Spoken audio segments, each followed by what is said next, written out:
Thank you very much to our host today, dignitaries, delegates, members, friends, sponsors. The Government of Ontario have graciously welcomed us, and I would like to thank Gia Kunzi for your leadership from the provincial government responsible for economic development here in the province, a province that is a gateway not only to Canada, but to the entire North American continent. And so we look forward to your remarks shortly on behalf of the provincial government of Ontario.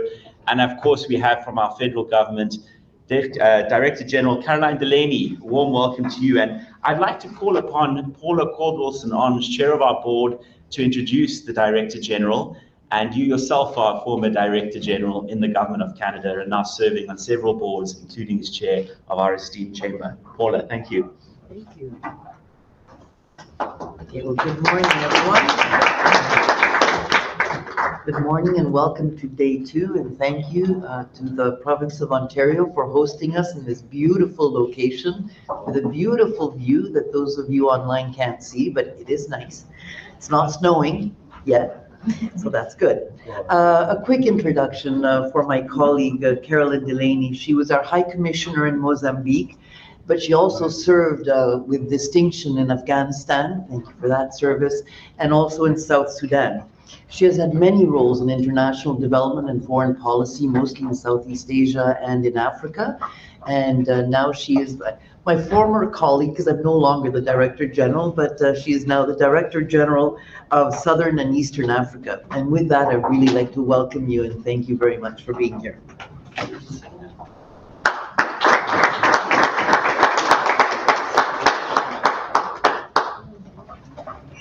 All right, good morning, everybody. It's a real pleasure to be here. I'm looking forward as well to learning a little bit from the Government of Ontario.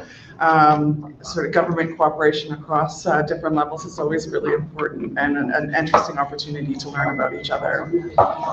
I'm from this area. I grew up not too far away, and so I'm going to do a land acknowledgement, but just highlight that for me it's particularly poignant as we learn more and more about reconciliation and taking our own steps as non-Indigenous Canadians on the path towards reconciliation. That to do a land acknowledgement here is particularly poignant for me because it is also where I grew up, and this was not something I was taught in high school, and so I think it's symbolic, I suppose, of how far we've come since I was in high school not too long ago. I'd like to acknowledge that the land on which we are meeting here in Toronto is the traditional territory of many nations, including the Mississaugas of the Credit, the Anishinaabe, the Chippewa, the Haudenosaunee, and the Wendat peoples. It is now home to many diverse First Nations, Inuit, and Métis peoples. Toronto is also Treaty 13 territory of the Mississaugas of the Credit. I'm delighted to be with you here today, this morning. Need to remember to do my slides. There we go. I'm delighted to be with you. Thank you to the Canada-Africa Chamber of Business for bringing us together. My goal today is to build on what you heard yesterday from the Prime Minister, Minister Mary Ng, and Assistant Deputy Minister Cheryl Urban by delving into the practical question of how the Government of Canada supports the development of commercial ties between Canadians and the peoples of the African continent. More simply, how can we support you to do more business? I was going to begin, as you can see here, with a bit of an overview of existing Canada trade and investment, but I think that that's known fairly well by the audience, so I'll just touch on it briefly and spend more time on the Trade Commissioner Service itself. Je vais parler anglais, mais soyez assurés que tous les membres du service de délégués commerciaux sont vraiment bilingues et disponibles pour travailler avec les Canadiens et les Africains en anglais et en français. So here's a bit of a quick graph with regards to existing Canada-Africa trade. As we talked about a little bit yesterday, a lot of it remains in commodities, and there's a significant portion of it that is in mining. And so as diverse as mining is, we also see this as an opportunity of where we can build on in order to diversify Canada's export and imports and trade with the African continent. This next slide is also quite interesting because it goes into, while it talks about the TCS services, it's focused on showing the diversity of areas in which we are engaged in providing services to Canadian companies that are interested in working in the African continent. So these are the services provided by the trade commissioners at Canadian embassies and high commissions and other offices in Africa. And they are concentrated in ICTs, education and clean technologies, and with the agricultural sector not far behind. In the education sector also, we've seen the relationship evolve significantly. While we used to focus on attracting students from Africa, and we still do, to our universities, colleges, and technical schools, Canadian institutions are now more actively involved in helping education capacity on the continent, and they collaborate on the delivery of Canadian school programs or curricula by Africa partners, or by doing research collaboration. I think a particular example of that kind of collaboration is on the mRNA hub out of South Africa, in which Canadian Development Financing is supporting the building of capacity on the African continent with regards to mRNA, building on all the lessons we've had to learn over the last few years. There's also quite a number of significant trade events that take place on the African continent every year, and our Trade Commissioner Service really supports Canadian companies who are participating in those events to showcase the capabilities of those companies. A few examples are AfricaCom, which is an ICT trade show, Inlet Africa, focusing on power and energy, Mining Indaba, and at the Africa Energy Forum. So the TCS network in Africa, here's a little bit of a snapshot in terms of where we are located. So Global Affairs Canada has trade commissioners in 6 regional offices here in Canada. Those are Vancouver, Calgary, Winnipeg, Toronto, where we are now, Montreal, and Halifax. And it also has field offices all over the world. The vast majority of our trade commissioners in the field are local recruits who are selected for their commercial expertise, networks of contacts, and in-depth knowledge of the markets for which they are responsible. We currently have over 63 commissioners in Africa in 22 offices covering the full range of TCS services on the continent. And this map here gives you a bit of a snapshot of where those are. The regional offices in Canada focus on getting Canadian clients ready for international trade, like figuring out the nuts and bolts of how to export and identifying potential markets.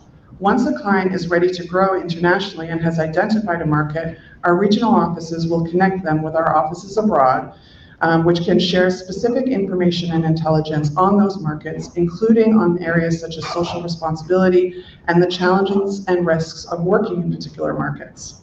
This helps clients make a realistic assessment of opportunities for their product or service in that particular market, as well as the amount of effort and resources they will need to invest to be able to do business there. And trade commissioners connect clients with the right local contacts for their ventures. Through their in-country networks, trade commissioners learn of new business opportunities and proactively share these with Canadian clients. Canadian trade commissioners in Africa engage closely with government, with private sector and other players to identify those opportunities and match these to Canadian expertise. So for the African participants here today and online, the TCS members in the field are also a good entry point for you to learn about what Canadian companies have to offer. I'm going to talk about one specific program. There's quite a number, but I think based on our interest in supporting small and medium enterprises, the Can Export SME program is one that I'd like to highlight for the Canadian participants here. Sometimes Canadian companies need a specific type of financial support when they're looking at exporting to foreign markets. But there are a number of, so today, as I said, I'll focus on the SMEs program, but there are a number of others, and our TCS colleagues can help Canadian companies to find those. The Can Export SMEs program focuses on supporting Canadian companies with export marketing activities of existing products and services. It supports exploratory activities as well as activities toward a longer-term strategy to go international. As we have heard yesterday, in particular, an inclusive trade approach includes supporting SMEs to overcome those barriers to international expansion. So this program helps reduce risks by sharing up to 50% of eligible costs related to those efforts at exploring opportunities abroad. Can Export SMEs was recently also revamped to respond to the new realities that small and medium enterprises are facing and how businesses are finding new ways to enter international markets without a physical presence.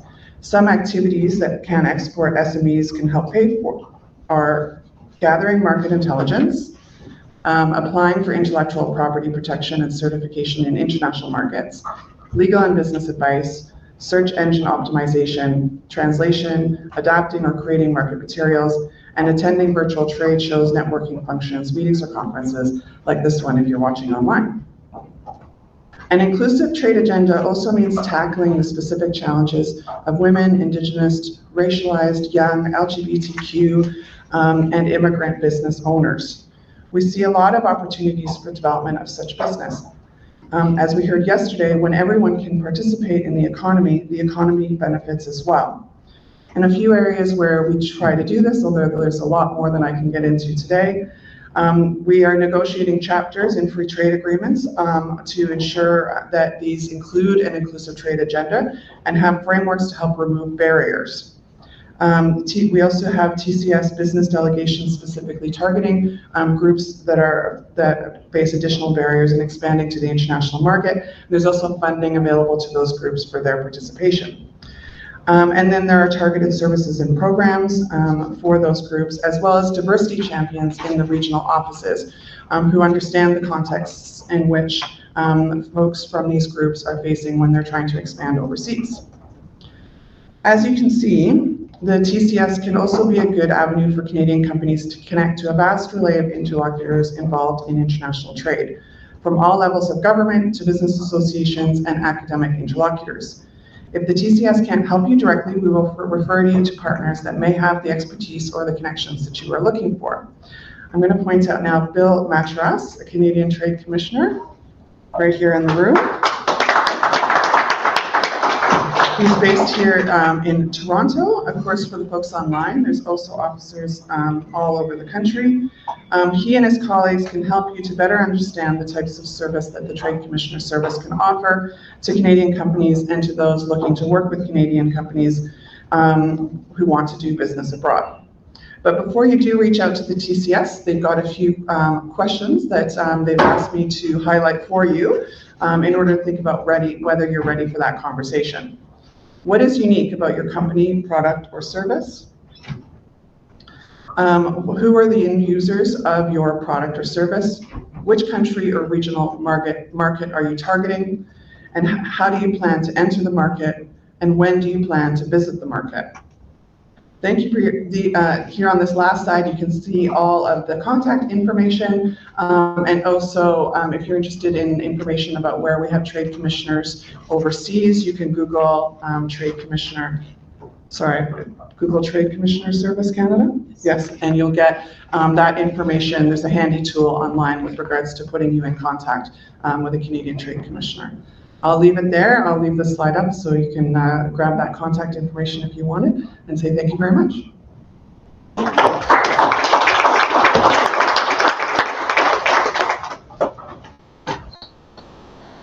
Well, thank you very much, Director General, and congratulations. There's an entire team behind you here in Canada and across the world. And Bill Maharis, I don't think you've ever said no to an invitation to a chamber event, so we are really privileged to have you leading in Canada's economic heartland and welcoming so many in this gateway province to the continent.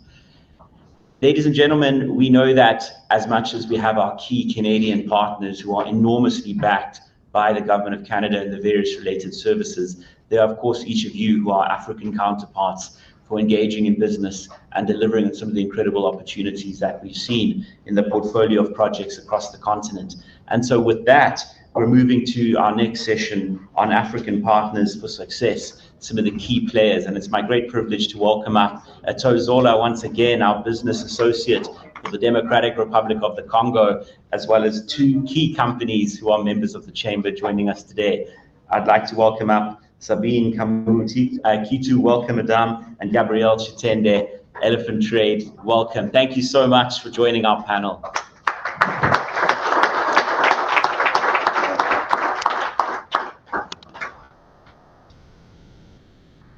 And as the slide comes up, I'm going to afford an opportunity for Ato, who's worked on the ground and was recently in Kinshasa at an event where we were represented, to share a little bit about two individuals that she has been working with personally, whose companies are having an enormous impact and stand ready to serve Canadian counterparts on some really major projects. These are firms that have also worked with some of the sponsors you already see in front of you. So your reputations precede you, and it's our honor to welcome each one of you. Mr. Tozola for the official introductions.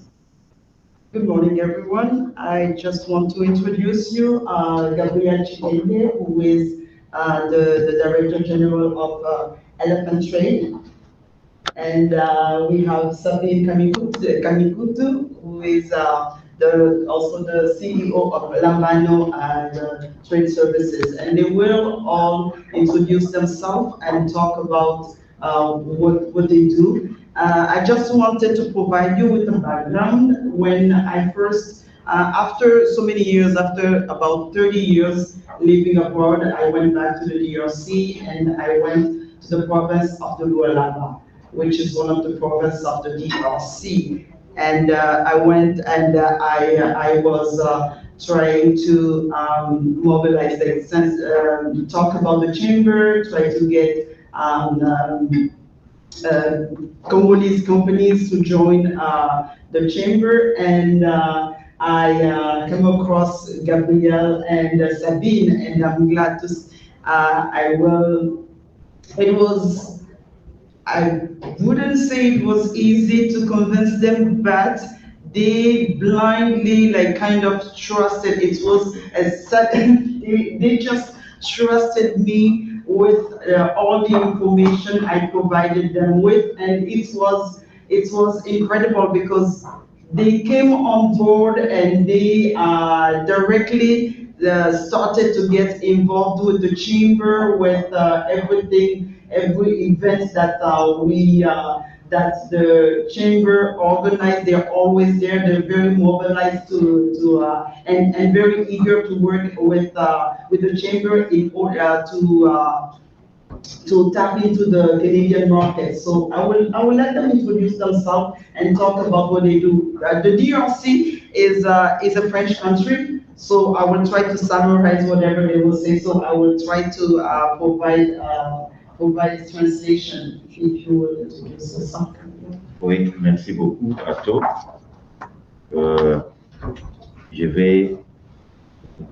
Merci beaucoup, Ato, et merci à tout le monde. Je vais parler français comme Ato l'a dit, et il va me traduire. Okay, good morning, everyone. I will speak in French, and Ato will provide a translation. Ok, moi c'est Gabriel Chidende, je suis le responsable de la société Elephant Trade.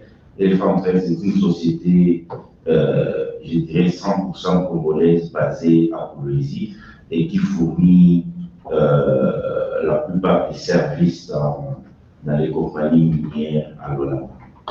I'm the CEO of Elephant Trade, and Elephant Trade is a company that provides services to mining companies in the Lualaba. Elephant Trade,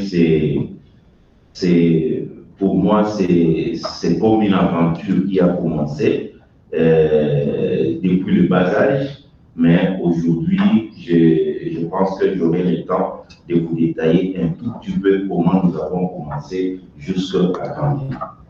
Elephant Trade is kind of an adventure that I started when I was very young, and that has grown to the bigger. And I will have an opportunity to talk to you about how I started and where I am now.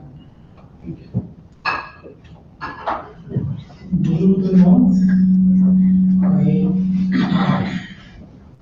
Bonjour tout le monde, je disais.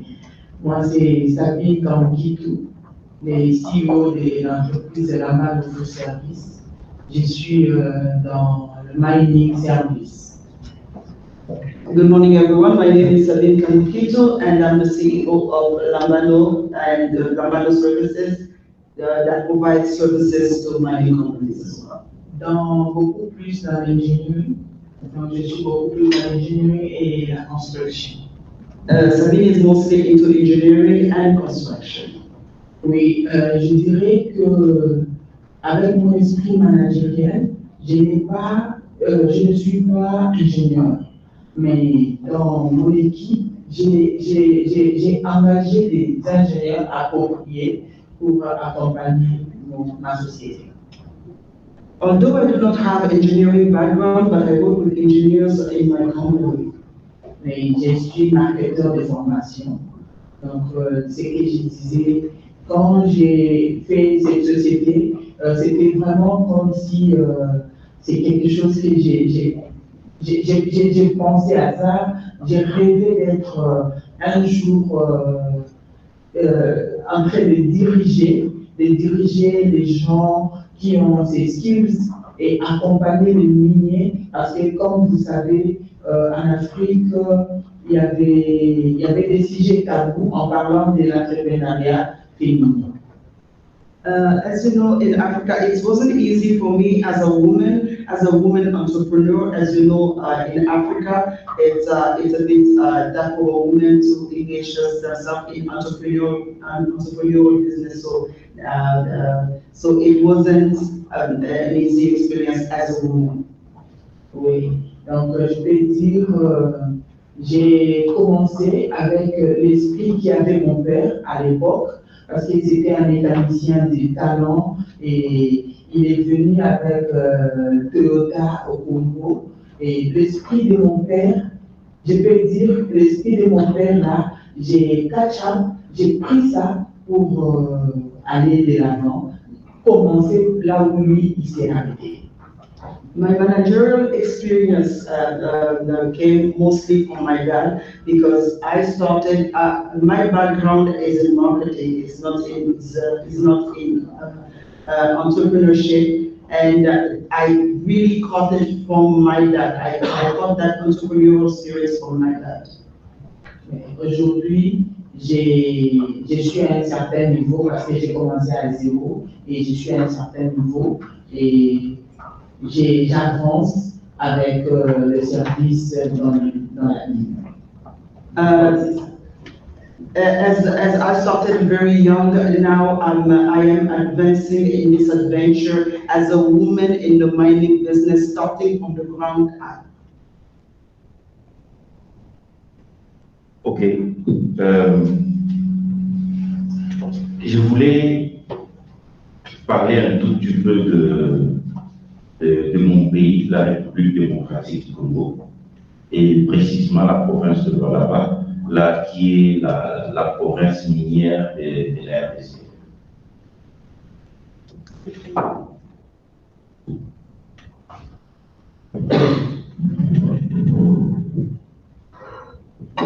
Oui, je voulais parler un tout petit peu de la République démocratique du Congo, qui est principalement la province de Lualaba, là où j'évolue avec mon entreprise. La province de Lualaba, c'est la province minière de la République démocratique du Congo. I wanted to speak a little bit about my province, which is the Lualaba. The Lualaba is a mining province in the DRC. Bon, lorsqu'on suit les réseaux sociaux, on suit les informations, bon, c'est ce qu'on montre à la télévision ou ce qu'on publie dans les news, c'est totalement différent de la réalité qu'il y a dans notre pays de Congo. Usually, when you check the news, especially in the social media, whatever is portrayed is not sometimes the reality of what is portrayed in the social media. Moi, ma société Elephant Trade, j'ai commencé cette société, c'était en 2014. Aujourd'hui, nous avons 14 ans et nous avons 9 ans. Nous totaliserons 9 ans à la fin de cette année. Et nous avions commencé avec un chiffre d'affaires de $15,000 l'an. When I started 9 years ago with elephant trade, with this venture with elephant trade, we started with a budget of $15,000 l'an. of $15,000 a year. Vous savez, la société Elephant Trade, c'est une société à 100% congolaise. basé au Congo. Moi, personnellement, je suis un Congolais, des pères et des mères. J'ai étudié au Congo, j'ai grandi au Congo, j'ai commencé mon business au Congo, j'ai suivi toutes mes formations au Congo et mon entreprise a commencé avec un chiffre d'affaires de 15 000 $ et à la fin de cette année, nous allons atteindre un chiffre d'affaires de 20 millions de $. When I started with this adventure 9 years ago, I started with a budget with a 15,000 budget, and I just wanted to point out that this is a subcontracting mining company that is 100% owned by a Congolese, born and raised in the Democratic Republic of Congo, that started with 15,000, and at the end of this year, I am now at the 20 million budget. Et on dit toujours, dans ces genres d'affaires, vous savez, au Congo,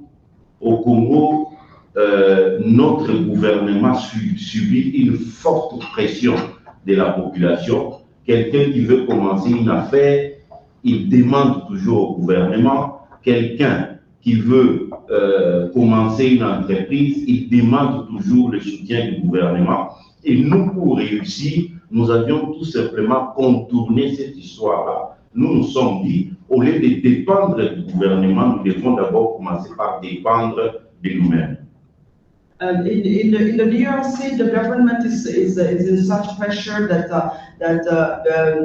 some young people believe that the government needs to help them start a business. But we were from those who took care of ourselves. Like we started from the ground up, not relying on the government to provide help, but we started from the ground up on our own.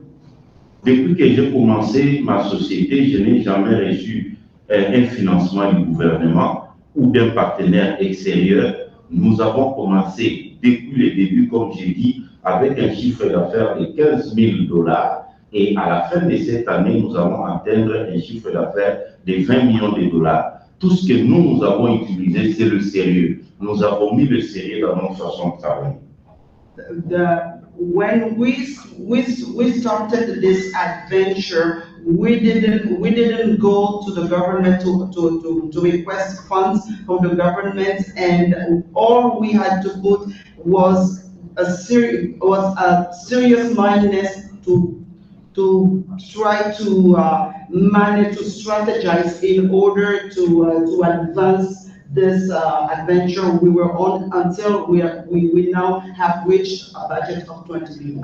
Moi-même, je suis, comme j'ai dit, j'ai étudié au Congo, je suis un Congolais, j'habite le Congo. Tout ce que j'avais fait, je me suis dit, j'engage ma société dans le domaine de mon expertise. Je suis ingénieur électricien, j'ai étudié à l'université au Congo et je me suis dit, je ne peux pas mélanger mon entreprise avec d'autres expertises. J'ai gardé ma société dans le domaine de mon expertise qui est l'électricité et l'automatisation.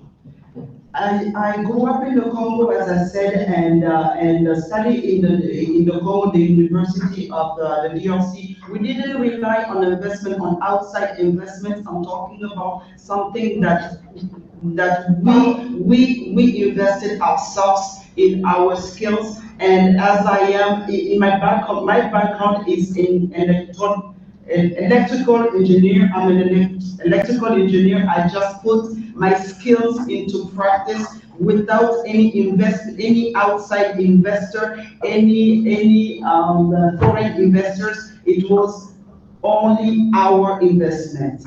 Et qu'est-ce que nous avions fait? À chaque fois qu'on avait un marché, le secret c'était, nous étions en train de récupérer les compétences de l'extérieur. On allait vers l'extérieur, prendre les compétences que nous n'avions pas, qui s'associaient avec nos agents, et ensemble, on formait une équipe pour aujourd'hui atteindre les niveaux que nous avons. The only thing that we had to rely on the outside, the investment outside was the skills. we went out to look for skills for those who had the skills to come and provide and train our workers, our employees, in order to put their levels up, to grow their levels up. Donc, à chaque fois qu'on avait un marché, et si il manquait, à chaque fois qu'il manquait un skills dans notre entreprise, on faisait recours aux skills de l'extérieur, mais à une condition: à chaque fois qu'on appelait un expatrié pour travailler dans notre société, on associait cet expatrié-là à 10 Congolais. Et aujourd'hui, j'avais commencé seul. Aujourd'hui, nous avons à peu près 350 agents qui travaillent dans notre société. In order to benefit my employees, whenever I went outside to require skills from outside, I had to match the recruited member who was to come from outside to train the employees was matched up with 10 employees, with 10 Congolese employees in order to train the Congolese employees. And now I am up to 360 employees, Congolese employees. La difficulté que nous avions aussi au Congo, c'est sur le plan des certifications. Dans les domaines miniers, dans le mining, on ne regarde pas trop les diplômes de l'université dans différents projets. On regarde plus les certifications. Vous pouvez avoir les diplômes de l'université, mais si vous n'êtes pas certifié dans un domaine quelconque, c'est difficile d'évoluer avec le projet. Et nous, dans notre stratégie, à chaque fois qu'on terminait un projet, lorsque nous constatons qu'un de nos agents a acquis l'expérience dans ces domaines, on l'envoyait à l'extérieur du pays, et jusqu'à présent, nous continuons à les envoyer à l'extérieur du pays pour avoir la certification. Et ce sont ces éléments-là qui nous ont crédibilisés vis-à-vis de nos clients qui sont les miniers.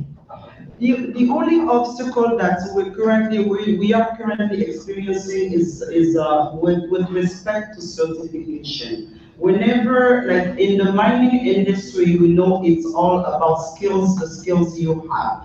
But in the DRC, we are confronted with the certification problem. So in order, even when the employees are skilled, we still have to require outside certification. We need to require other countries' certification. We send our employees outside to get the certification, although they already have the skills. This is the obstacle that we are facing right now in the mining industry in the DRC.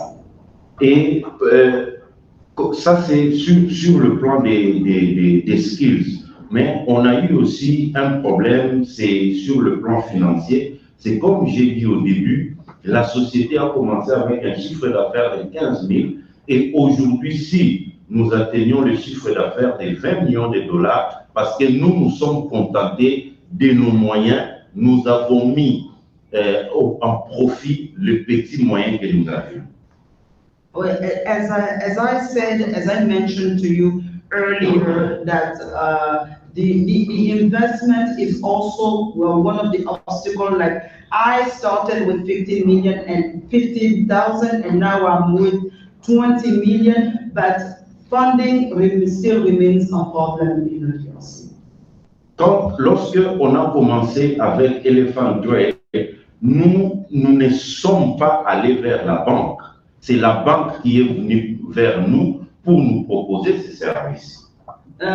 When the bank, finally the bank, we didn't go to the bank to require the services, to ask for the services, but now the bank is coming to ask for our services. C'est ça qui a montré plus de sérieux dans notre façon de travailler. Un jour, j'étais au bureau, j'ai été contacté par ma banque, je ne veux pas citer son nom ici, j'ai été contacté par ma banque. La banque me dira: Gabriel, votre société, nous avons vu dans votre bank statement que vous faites entrer beaucoup d'argent dans notre société. Désormais, vous n'allez plus utiliser votre argent, vous devez utiliser notre argent. When I started doing well in the mining business, now the bank has my bank that I will not name has contacted me to ask me, Mr. Gabriel, we've seen that you're doing well. Your company is doing so well. So now, if you are not allowed to use your own money, you need to borrow our money in order to function because your company has such a large asset now. Vous savez, au Congo, le système bancaire est encore un peu difficile. Le petit peuple ne sait pas utiliser les banques. Mais nous, ce que nous avions fait pour que la banque s'approche de nous, nous avions imposé un système. Nous avons dit, tu es agent dans notre société, tu dois être payé à la banque. Nous avons stoppé le paiement d'argent à la main, comme font beaucoup de sociétés. Nous avons dit, dans notre société, tu veux être notre agent, tu dois être payé à la banque et toutes les opérations doivent se passer à la banque. C'est à partir de là que la banque a vu notre statement et la banque nous a contactés pour nous dire, mais M. Gabriel, vous faites entrer beaucoup d'argent, nous devons vous payer. And one of the strategies that I used to gain this trust with the bank was like in my country, some of the payment of the pay is done by hand, but I had to implement a system in my company that everyone who is employed in my company needed to be paid, needed to open an account and be paid through the bank. So that way the bank gained more clients, more customers, and from that strategy, that's how I imposed my way of doing to the bank. Donc, par là, pour conclure et passer la parole à Sabine, je voulais dire que les investisseurs canadiens, le jour où vous allez vous décider à venir vous installer au Lualaba, là où je me trouve, sachez que vous allez trouver un partenaire fiable qui est Elephant Trade. And in a conclusion, if there are any Canadian investments that are interested in investing in the Lualaba, the background is already set there, and I am glad to help you. Dans notre société, nous n'hésitons jamais à répondre aux exigences des clients, surtout sur le plan de certification et la formation du personnel. Le jour où, lorsque mon client exige pour le contrat, lorsque le client exige à ce que l'agent ait une quelconque certification dans notre société, nous n'hésitons pas de dépenser l'argent pour cette certification-là. Soyez rassurés, le jour où les sociétés canadiennes vont demander à notre société Elephant Trade d'envoyer ses agents au Canada pour suivre une quelconque certification, nous n'allons pas hésiter à nous obtempérer. As a conclusion, I just wanted to put it out there that Elephant Trade, at Elephant Trade, we take very seriously doing things the right way, doing things seriously. So we may have to try to partner with Canada in order to send our employees to get some skills in Canada in order to get their certification as we face this in the DRC, and Canada has to be assured that we take seriously in any partnership that we go into, we take it very seriously. Et enfin, je voulais citer parmi, pour que l'investissement canadien puisse s'accélérer au niveau de l'Afrique, le Canada doit aussi penser investir en Afrique. Parce que actuellement, les Chinois profitent parce que les Chinois sont trop proches de l'Africain. Les Chinois sont toujours avec les Africains. Et je vais conseiller aussi au Canada, n'arrêtez pas. Ne restez pas seulement investisseurs à partir du Canada, soyez aussi investisseurs à partir de nos pays d'Afrique. I just wanted to advise also the Canadians that is true. We are investing. We have started to tap into the market, the Canadian market, but we are also asking you to also consider the Lualaba. Because right now our biggest investors are from Asia. That we are asking you not just to leave the market to Asia, but to also come on the ground and see the reality for yourself and make a conclusion. On peut dire qu'on peut investir dans les domaines miniers, on peut investir dans le domaine des transports, mais pensez aussi investir dans les domaines des services. Par exemple, le service que nous faisons, le client peut me donner un contrat, mais le contrat là nécessite que je fasse les achats, beaucoup d'achats, mais facilement je vais acheter en Chine parce que c'est rapide et moins cher. Mais si les investisseurs, le fabricant canadien, par exemple des câbles électriques, étaient installés au Congo, j'allais directement acheter chez eux. And also in the mining business, we have one thing I just want to point out that there are not only like mining exploiting, but there are also services that are provided. In order to provide the services, we need engines, we need materials, we need engines, and we mostly go to Asia to tap into the Asian markets because it's easy to reach the Asian market. But if Canada is open, we can come and get our equipment from Canada. Or if Canada would like to partner and open some companies on the ground in the DRC, it will be easy to reach out and get the engines directly from Canada instead of us reaching out to Asia. J'ai beaucoup à dire, mais le temps presse, je préfère m'arrêter. I have so many things to say, but I will stop right here and pass it on to Sylvie.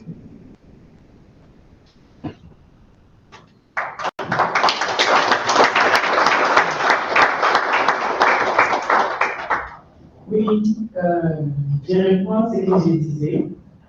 C'était pas facile pour moi, étant que femme, en Afrique, avec les cultures barrières, je vais appeler ça comme ça, pour émerger dans le domaine de l'ingénierie.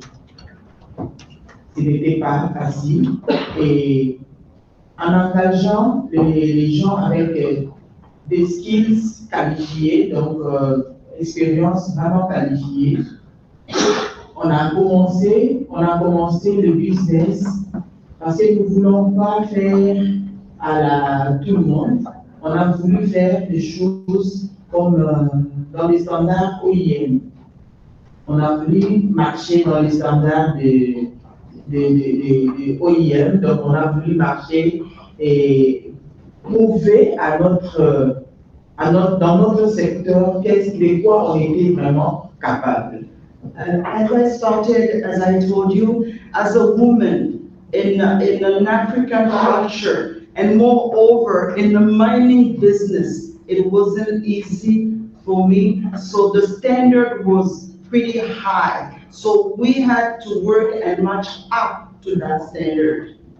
Oui, comme disait Gabriel tout à l'heure, on devait vraiment beaucoup plus recourir parce que si j'ai 20 personnes, s'il faut donner cette expérience à ces 20 personnes, je dois faire recours aux skills de l'extérieur.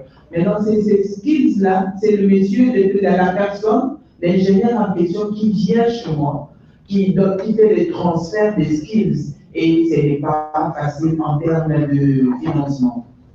And as I mentioned earlier, that I do not have an engineering background, so I had to hire engineers, and in turn the engineer had to train the employees, so it was a challenge.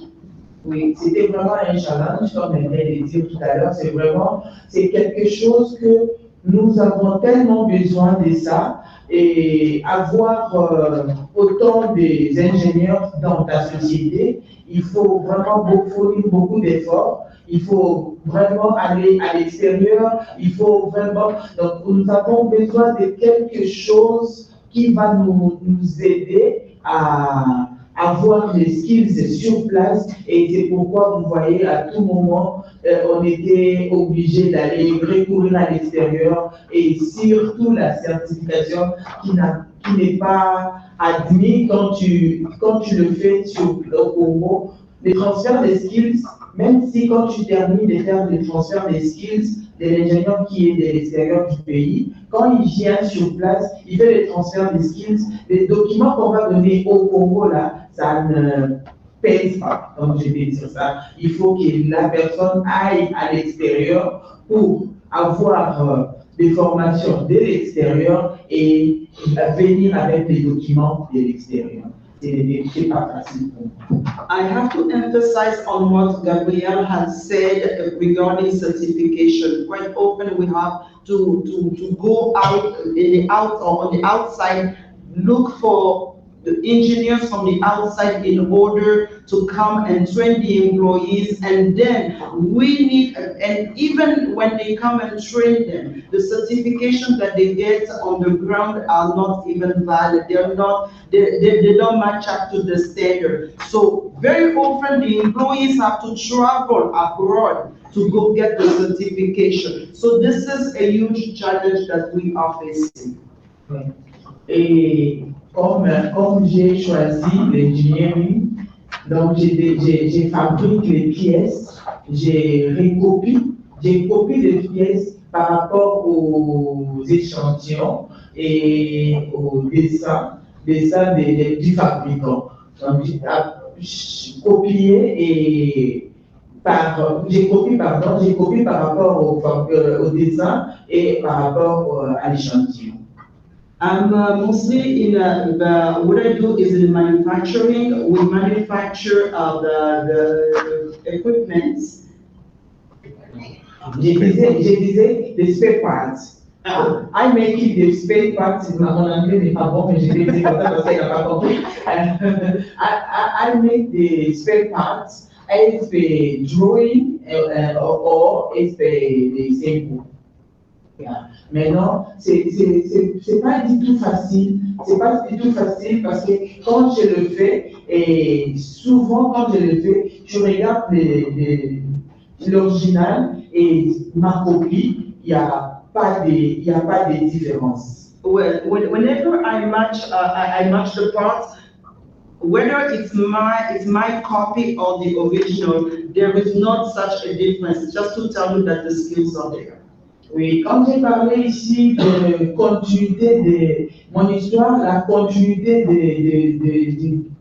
ce qu'avait mon père, la continuité que moi je me suis permise de ce qu'avait mon père de faire, d'avoir l'atelier moderne ici au Congo chez moi. Je vais continuer, je vais avoir cet atelier-là.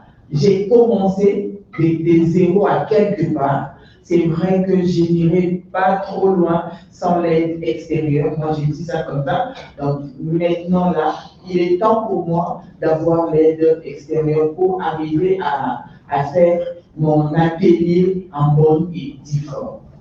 This is my father's dream, and I'm trying to live up to my father's dream to have a modern equipment spot of the company. So that's why now I've reached, I'm at the point that I'm reaching outside in order to get all the skills required and all the certification required in order to match to the international standard as my father's dream. Comme je disais, pour conclure, je lance mon appel ici à l'Afrique, au Canada, pour l'Afrique où je suis. In a conclusion, this is my outcry to Canada. We need to partner. I just want to thank you very much for this. This is our conclusion, so I will pass the mic to the floor to Garrett. Thank you. Thank you so much. Thank you, Otto, Gabrielle, Sabine. I want to applaud you for not only the incredible success that you have achieved, but how you share that success and you build this organization as sponsors along with the Canadian companies. Thank you so much. And it's our distinct pleasure later on today for DRC members. There will be the DRC members private luncheon at the National Club, and together with the chair of the board, former Director General for the government on Africa, we're going to be discussing in detail how we make those connections and deepen the impact that you're having in the Canada-Africa relationship. You have our full support, and that goes to every single one of our member companies. Thank you once again. It's our privilege to walk this journey with you. And of course, the province of Lualaba is a dynamic market, and in the spirit of being hosted by a provincial government here in Canada, I think there's an important relationship between Ontario and Lualaba that can be built. And we have issued an open invitation to the governor and really look forward, I hope, to an incoming delegation as we deepen the provincial to provincial level focus as a chamber. Of course, it is my distinct pleasure now to welcome an individual who has been one of those key supporters of every chamber effort to work with Ontario. Every time we have a delegation that comes in, we are very distinguished, and it's opportune that I can ask Ayad Kudzi to rise as you come to take the floor. The Premier of Ontario has made investment a key objective, and the role of the province he's highlighted as a key importance with various measures. And Ayad, you have been tasked to deliver on a very important mandate. If I may, I would like to just share a bit of your background. For many of our North African members, we know you to be you're fluent in Arabic, so I think about many of countries who've had the distinct pleasure of working with you. And with 15 years of business experience in global strategy, you've got business development management and international trade experience, both within the government and now within the private sector, supporting Canadian companies. You've been leading international trade and investment activities for numerous markets, North America, Europe, the Middle East, and of course your focus on Africa. You're currently leading Ontario's international exports to the continent in a host of sectors, and I think it's wonderful that we'll be able to engage with you, specifically the companies who've just spoken and will be speaking throughout the program. Mr. Ayad Kudzi, on behalf of the province, of the government of Ontario here in Canada, the floor is yours. Thank you. Thank you very much.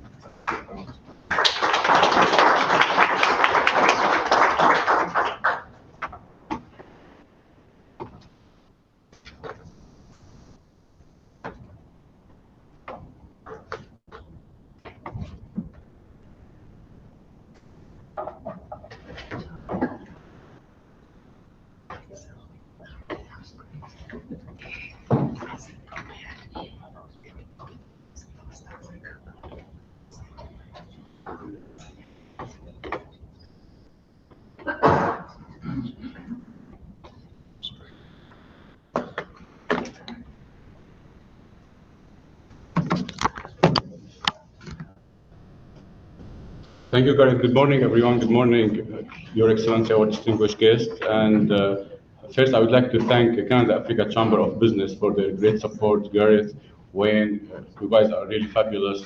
You always support us, support the provincial and federal government in many delegations, inbound and outbound delegation. And it's one of the most important business association for Africa here in Canada. So thank you very much for organizing this event. I would like also to thank our partner, Canada Global Affairs, our colleague Caroline, Paul, and Bill for your great partnership as well. And also, actually, I would like to thank our guests from Africa because it's very, very important step. Like to fly this, it's not that easy. I know that to spend these long hours to come here to meet us. It's very important. Just like these practices and these meetings, it will educate us more on market opportunities in Africa. It will help all of us to exchange expertise. It's very important to enhance bilateral trade, to increase Ontario export and import as well. Maybe I'm within the export branch, but I always say that enhancing bilateral trade is the first step to increase export. Because once we enhance the bilateral trade, it will come by default, increasing export. I'm from the trade program in the Ontario Ministry of Economic Development, Job Creation and Trade, one of the longest entity name ever. So the trade program focus is we always try to do matchmaking between Ontario companies and our other stakeholders, our partners, all kinds of sector stakeholders around the world. We have about 20 area directors in the branch, the trade program branch. I'm looking after Middle East and Africa. My colleague here also with me, Fauzi, looking after India and Africa. We have we spoke many languages in the branch. We do inbound and outbound business delegations. Try to do matchmaking. We do about 100 trade missions every year. We have Ontario Pavilion and the biggest trade event from all sectors around the world. Africa, Middle East, Europe, America, Latin America, Asia, you name it. It's all around the world for all sectors. We focus on the most important sectors as well. ICT, for example, in Africa, we focus on ICT a lot. We focus on clean tech in general around the world. We focus on advanced manufacturing. We call it defense and aerospace and security, life sciences, energy, renewable and traditional building material, automotive. As you all know, Ontario is I always like to name it. It's a heartland province, and it's really heartland. I really like this name because it's in the middle of North America, and also because of the geographical location, because of the importance in Canada. More than 40% of the population in Canada from Ontario, more than 40% of GDP from Canada in Ontario, more than 35% from product and services manufacturing and developed in Ontario.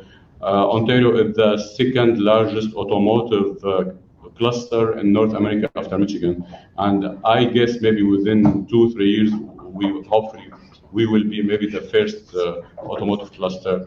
Ontario is the second ICT cluster in North America. IT and communications. We have over 25,000 firms working in ICT, over 480,000 employees. We have over 400 innovation centers, and it's really the one of the best places to trade and invest in North America. Companies, when they trade and invest in Ontario, they will benefit from many things. Basically from high quality of life, high quality education system, good healthcare to compare to other. Of course, there are always rooms for improvements, but we have very good education system, one of the most important education system in the G7. Lots of new projects in Ontario. We have now over $30 billion on the table in Ontario for investments. We will be building the biggest automotive sites in the east side of Ontario for Volkswagen. We focus on automotive is also one of the most important sectors we are focusing on. A little bit, I already addressed those facts about Ontario, and we have free trade agreement with over 51 countries in the world. Daily two-way trade between Ontario and the US is over $1 billion.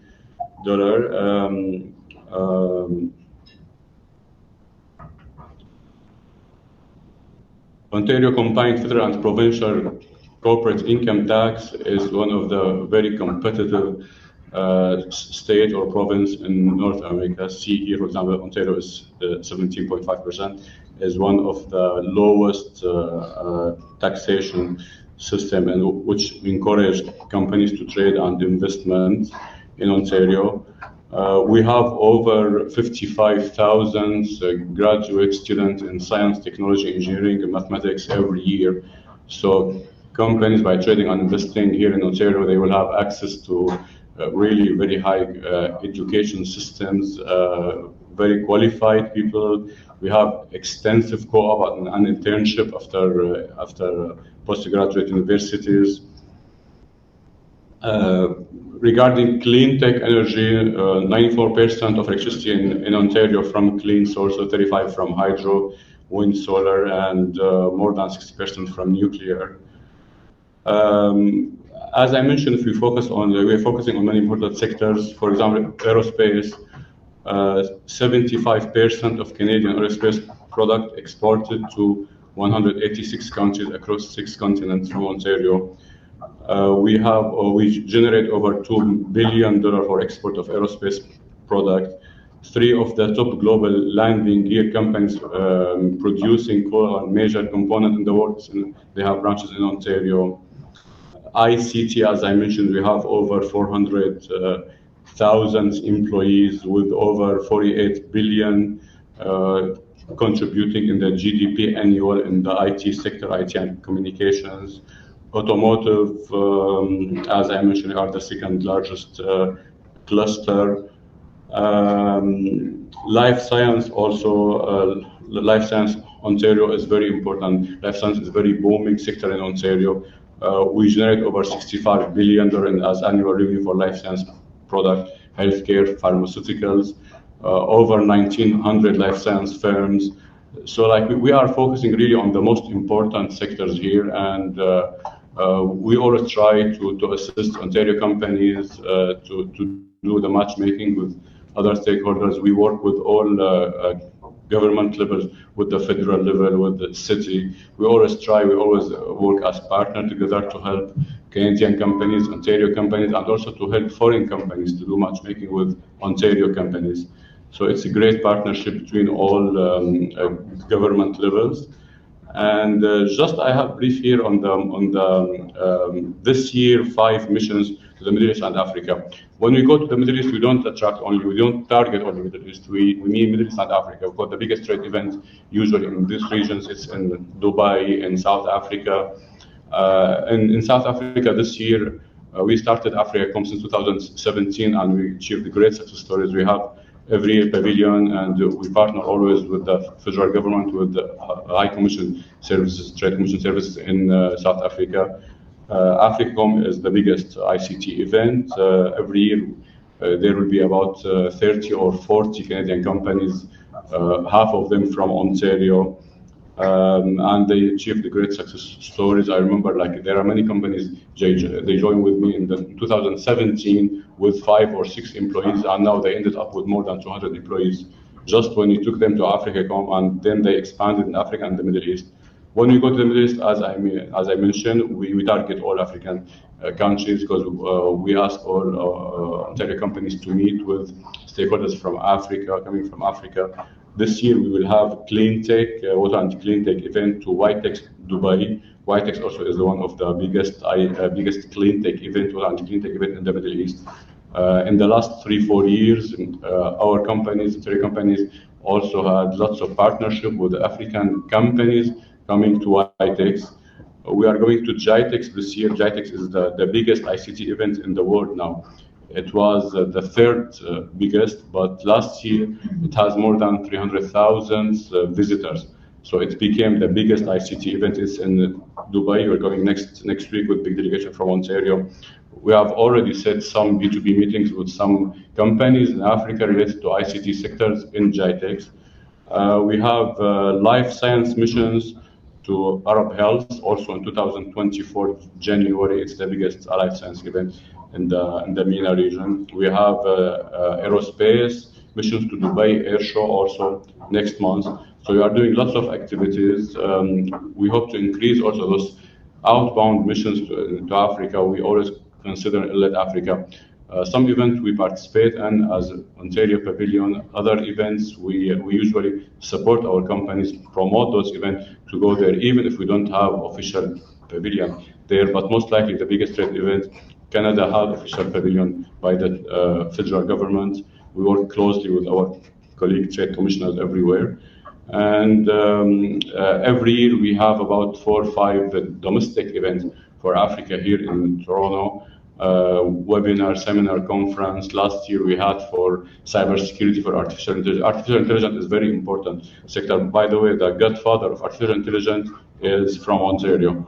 So this sector is very good, very booming sector. Usually when I used to have ICT delegations to any ICT event, we used to have, for example, 2 companies from AI within 15 companies. Last year, I remember I went to GITEX, we had 10 companies, artificial intelligence, among the 16 companies.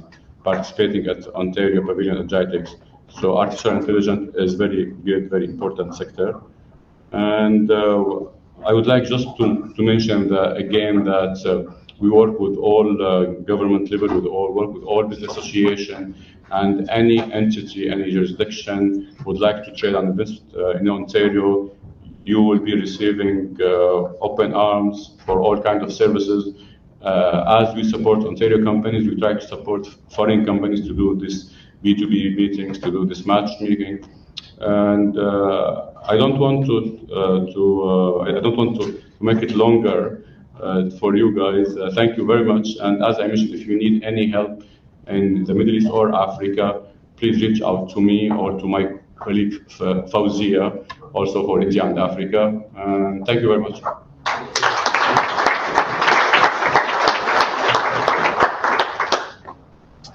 Thank you so much, Mayor.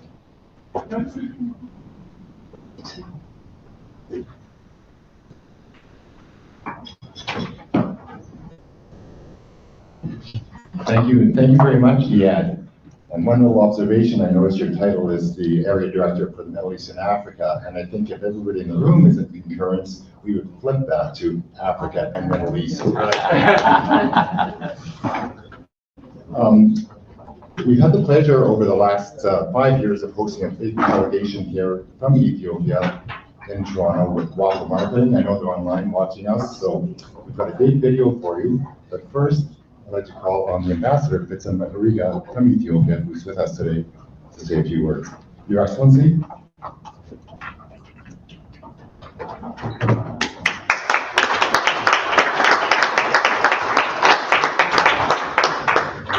I should also add that His Excellency is welcome to speak to us. He's the former CEO and head of the Ethiopian Investment Commission. Thank you, Wayne. Excellencies, distinguished guests, participants, Ambassador Caroline Delany. Good morning. Thank you, Africa Canada Chamber of Business and Mr. Wayne for inviting me at this important conference. I've been learning a lot since yesterday, and I'm delighted to share a few words, and the remaining will be covered by the video to be played after me. I'm a witness when Director General rightly said TSCs here in Canada, and those are stationed in our respective embassies in our capitals, are very useful to make connections and provide advice. I tried myself, and I was helped, and a lot of things are going on. I was reading a news this morning about the situation in Israel. Fertilizer markets jumped after Hamas surprise attack on Israel, raised concerns over how the conflict could impact global supplies of nutrients used to grow crucial food crops. Again, the war in Ukraine is significantly affecting global fertilizer supplies, posing a threat to food security worldwide. So when we see things like that, the situation globally is becoming more difficult for fertilizers to trade. And this will have a very dire impact for food production, for food security, mainly in the global south.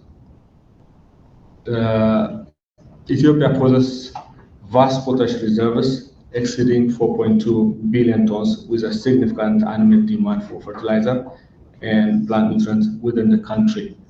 In 2022, Ethiopia allocated over $1 billion to fertilizer imports, underscoring its importance for achieving agricultural self-sufficiency and food security objectives.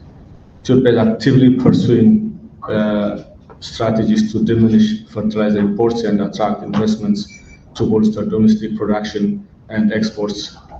The nation has decided over $400 million to enhance infrastructure, encompassing access road to the port and hydroelectric provision for mining and plant operation in northern Ethiopia.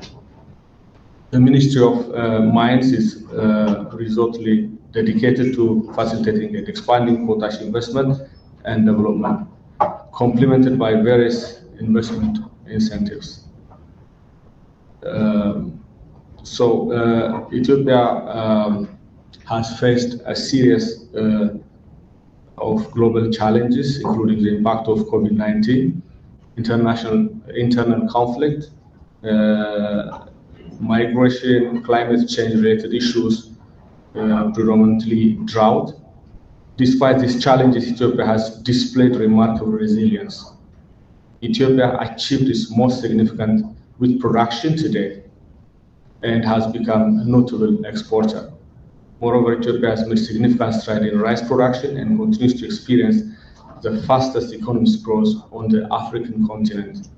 During the Morocco meeting of the International Monetary Fund and World Bank yesterday, IMF report highlighted Ethiopia's exceptional economic performance, indicating that it's poised to register the highest growth rate this year, underscoring its resilience and potential in face of adversity. Listening to Her Excellency Assistant Deputy Minister Shirley Orban yesterday, and today Director General Karen Delany, and all others about Canadian private sector supporting institutions, I would like to share my experience when I was Director General of Ethiopian Investment Commission. There are businesses, investments who would like to do window shopping.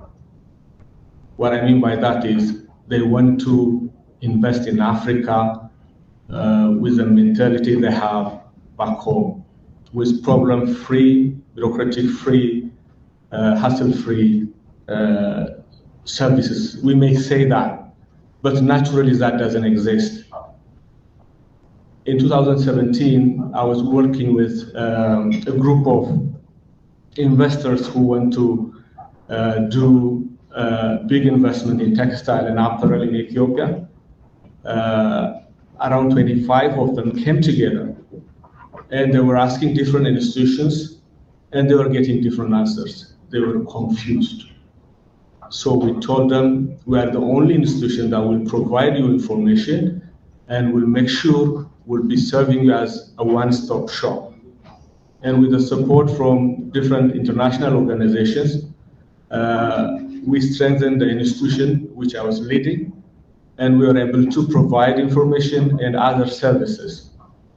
Some of them decided to leave because they thought Ethiopia is ready in terms of what we were saying, but not existing in the country, including different financial legislation, custom legislation, and also infrastructure.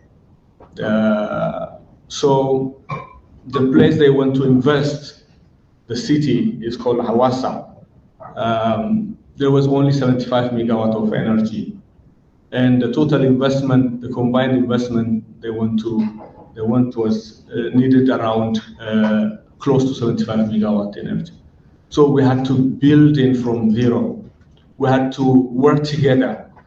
We had to combine all the resources, the ideas that we could afford to do, and we built the biggest industrial park in Africa, biggest in textile and apparel industrial park in Africa, which with 53 factory sheds, each as big as a football stadium, now employs more than 30,000 employees. So those of investors that left, that we were not prepared, they said we'll come after 5 years, maybe 10 years. We were ready verbally, but not in the way they wanted us. So what I'm trying to share is now, we need to work together to make it happen. Some countries allocate Exim Bank special funds for their businesses to invest overseas. That's why they're aggressive. But if you don't, help them in de-risking their investment, engage whenever they encounter challenges through embassies and other support. It's not easy for businesses to risk, but the higher the risk, those who are investing, they have the return. So thank you so much. I leave the floor for.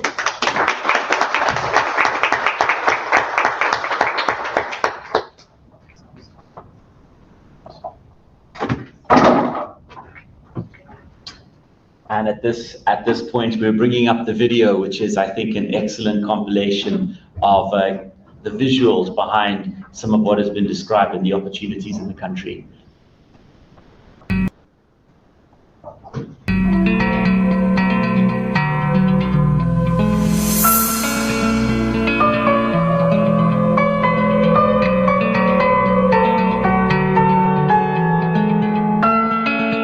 Beneath this horizon lies a big hope, a hope so bright.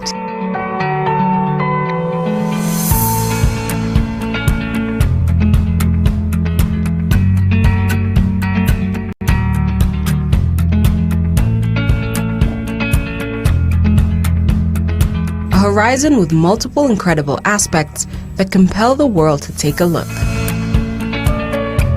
Over the past 15 years, its economy has been among the fastest growing in the world. It's one of the top 10 best investment destinations in Africa. It has more than 68 million of working age population, with more competitive labor costs than East Asian countries. It is the 27th largest country in the world by land size. Given its diverse topography and geographical location, it is suitable for the production of some of the world's most coveted food crops, such as cereals, pulses, oilseeds, a wide range of fruits and vegetables, coffee, tobacco, sugarcane, tea, and spices, among others. The majority of land in the country has a surprisingly temperate climate by African standards due to its high elevation. Due to its fertile soils, it is the second largest African flower exporter and among the top 4 exporting countries globally.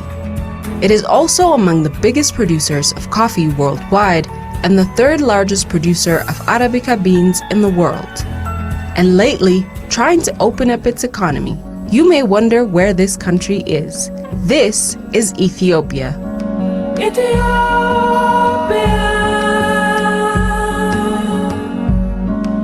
Ethiopia's train of growth is railing on. Ethiopia, land of origins, the birthplace of mankind. A stunning landscape that stretches from Dalol to Mount Dashan, from Aksum to Lalibela, from Gondar to Jogol, a beacon of history and heritage. Elevating weather conditions, vast and fertile lands, innumerable young workforce. As always, Ethiopia awaits investors who are looking to invest with open arms.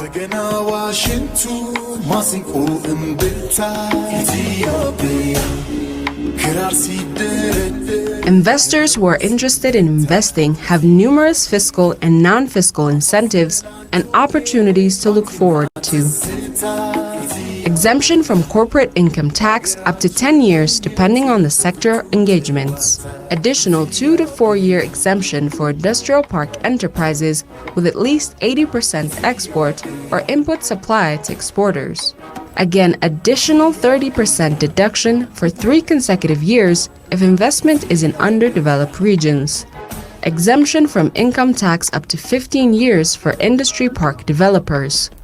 100% exemption from duties and other taxes on imports of capital goods, machinery, and equipment. Full exemption from duties and other taxes on imports of construction and finishing materials for companies who construct their own factory. Regarding spare parts, with a value of up to 15% of the total value of capital goods, 100% of total value of capital goods for industrial park enterprises that are fully exporters. Companies who produce their products in Ethiopia and export have the following incentives. Full export duty exemption. Full import duty exemption on raw materials needed to produce export commodities. Additional 2 years exemption for 60% exporters or input suppliers to exporters within or outside of the industrial parks. Regarding loss carry forward, a right to carry for after the base income tax exemption period expires. Several export incentives, including the duty drawback voucher, bonded factory and manufacturing warehouses, and export credit guarantee schemes. Many who entered through this gate of riches not only benefited from their investment, but also found a second home in Ethiopia. They have to come to Ethiopia, to this beautiful country, and then they have to enjoy the incentive that we have, especially our infrastructure is a dynamic infrastructure and it's iconic from other countries as well. So they have to see and they have to start production within immediately because we have a plug-and-play environment. Beloved friends, there are many reasons to choose Ethiopia for your investment, which include facts such as the country holding a growing economy. It is gifted of favorable weather conditions and fertile lands, providing the adequate legal protection, offering millions of young and trainable workforce, being the market center of the region, providing coordinated infrastructure, offering investment packages attractive to all investors.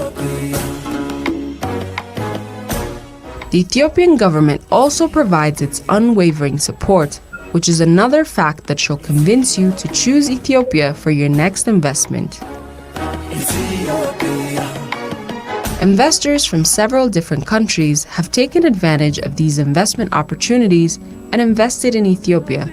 British investors are among them. I would say just get on a plane. It's a direct flight from Heathrow and it doesn't cost a fortune. Ethiopia and Canada have enjoyed warm government-to-government and people-to-people relations for more than 50 years, and their relationship has been touching nearly every possible area of collaboration. The two countries have established their diplomatic relations in 1965 and celebrated their golden commemoration in 2015. However, it is the people-to-people relation which precedes the official government-to-government diplomatic engagement. The Ethiopian diaspora in Canada numbered more than 44,000 in 2021. In Ethiopia, Canada maintains an embassy in Addis Ababa, which is also accredited to Djibouti. And in Canada, Ethiopia is represented by an embassy in Ottawa. Over the past years, the bilateral relations between the two countries have grown significantly and resulted in the establishment of excellent partnership and development cooperation, advancing mutual goals both at regional and multilateral levels. We know that Ethiopia is a country on the move. I was just speaking with the Director General about how Ethiopia is poised to take off and be an economic power in East Africa and in the world. Two-way merchandise trade between Canada and Ethiopia keeps growing. In 2021, the two countries' merchandise trade totaled over $163 million. This consisted of $111.8 million in exports and $51.6 million in imports from Ethiopia. Since now, Canadian companies' presence is mainly linked to aerospace, energy infrastructure, information and communication technology, ICT, agriculture, and education. With an intention to let investors leave their mark on the road to growth and prosperity that is pursuing, Ethiopia stands at halfway and awaits investors with open arms. This is an invitation extended to you.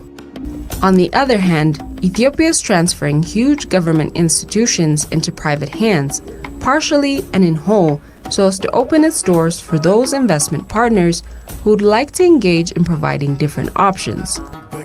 The opportunities here are myriad. There's opportunities across all sectors of the economy. I also think that internal communications are getting so much better. With this regard, Ethiopia is providing the biggest telecom company in Africa, Ethio Telecom, with its 70 million subscribers. From transport sector, Ethiopian Shipping and Logistics Service Enterprise. From power sector, Ethiopian Electric Power and Service, along with banking and sugar factory sectors, offering you the chance to invest and prosper as our partners. Ethiopia is a country where business can be made profitably. It's not like where you think Africa in general, and Ethiopia in particular, as a country which used to be known for something different other than businesses like growth, etc. It's a country which has registered tremendous growth over the last decade or so, and at the same time proven to be one of the fastest growing economies in the world. So they have to come, see, and enjoy this incentive and start production and then be a part of this change. Ethiopia is railing on the train to transformation. Once again, we invite you, Canadian investors, to hop on this investment train and reap the fruits. Join us. Let's work and prosper together.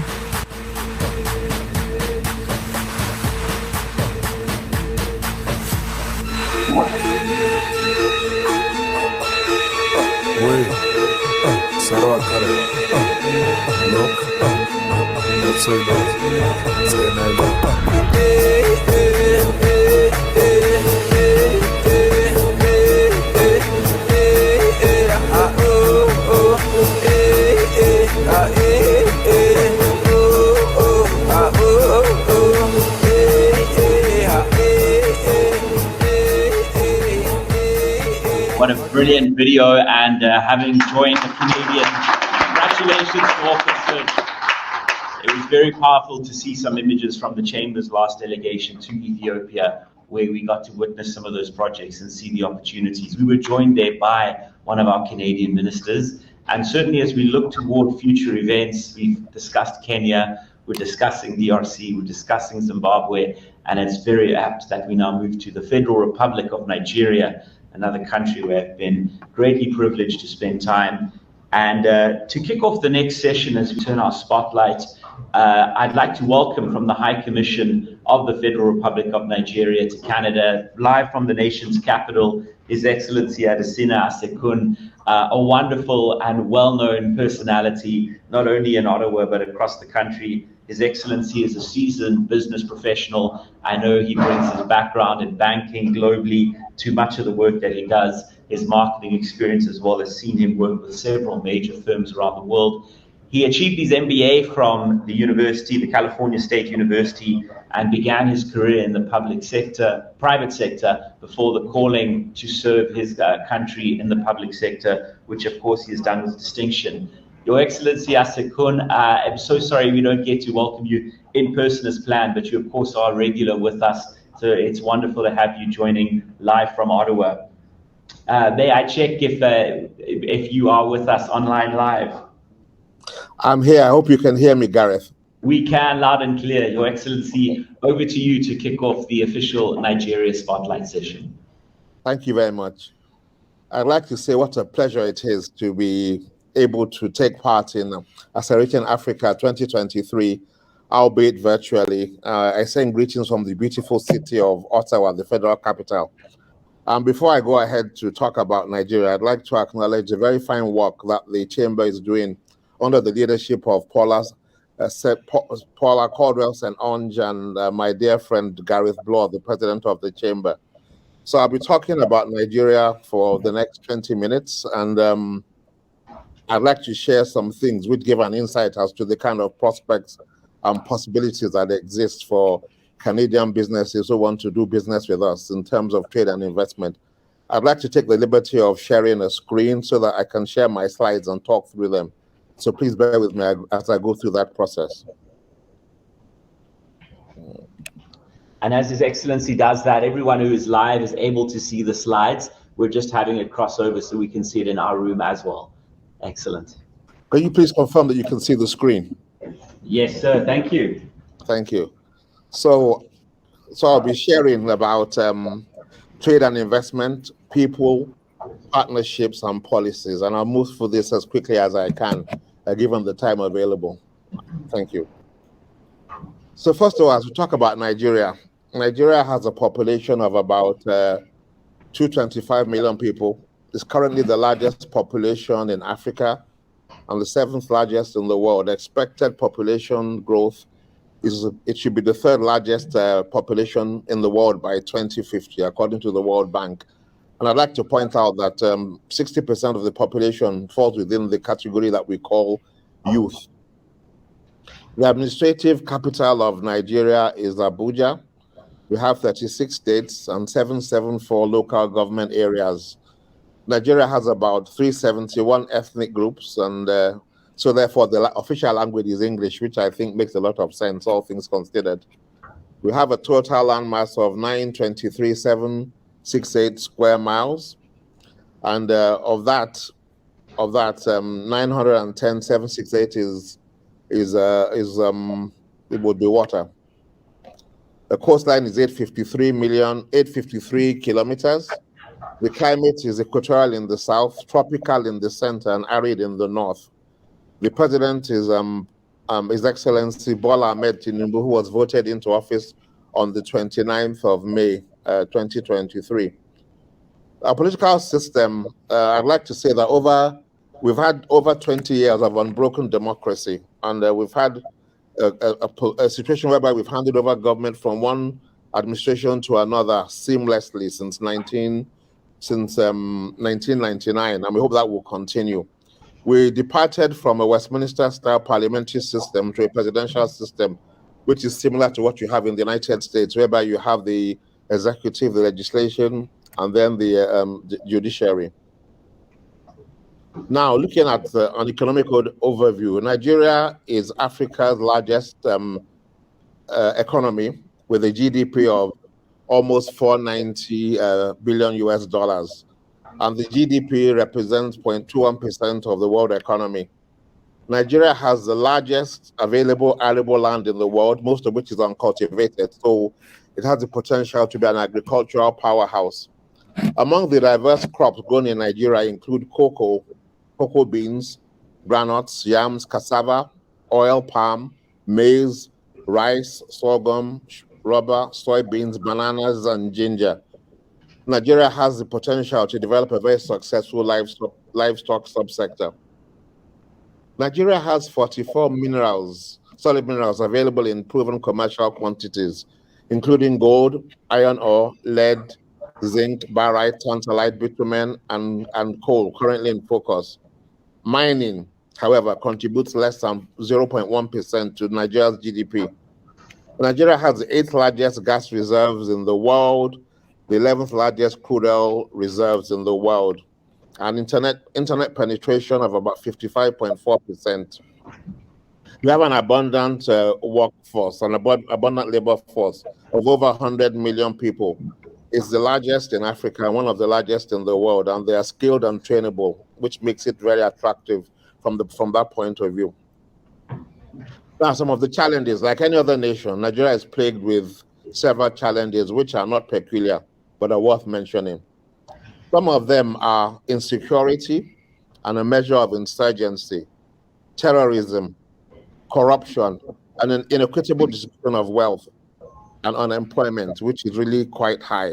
Estimates tend to vary based upon the basis of calculation, but we have a rather high unemployment situation, which is the reason why we tend to be looking for how to revamp the economy to create jobs that are sustainable and gainful. Now, many of the problems that Nigeria faces can be seen as a fallout of a fragile economy. In an environment where a vast majority of the people are gainfully employed, these challenges are not likely to be as prominent or pronounced. This informs why the agenda of the new government is so very critical to our success. President Tinubu has an 8-point agenda aimed at addressing Nigeria's economic problems: food security, poverty eradication, growth, job creation, access to capital, inclusion, rule of law, and fighting against corruption.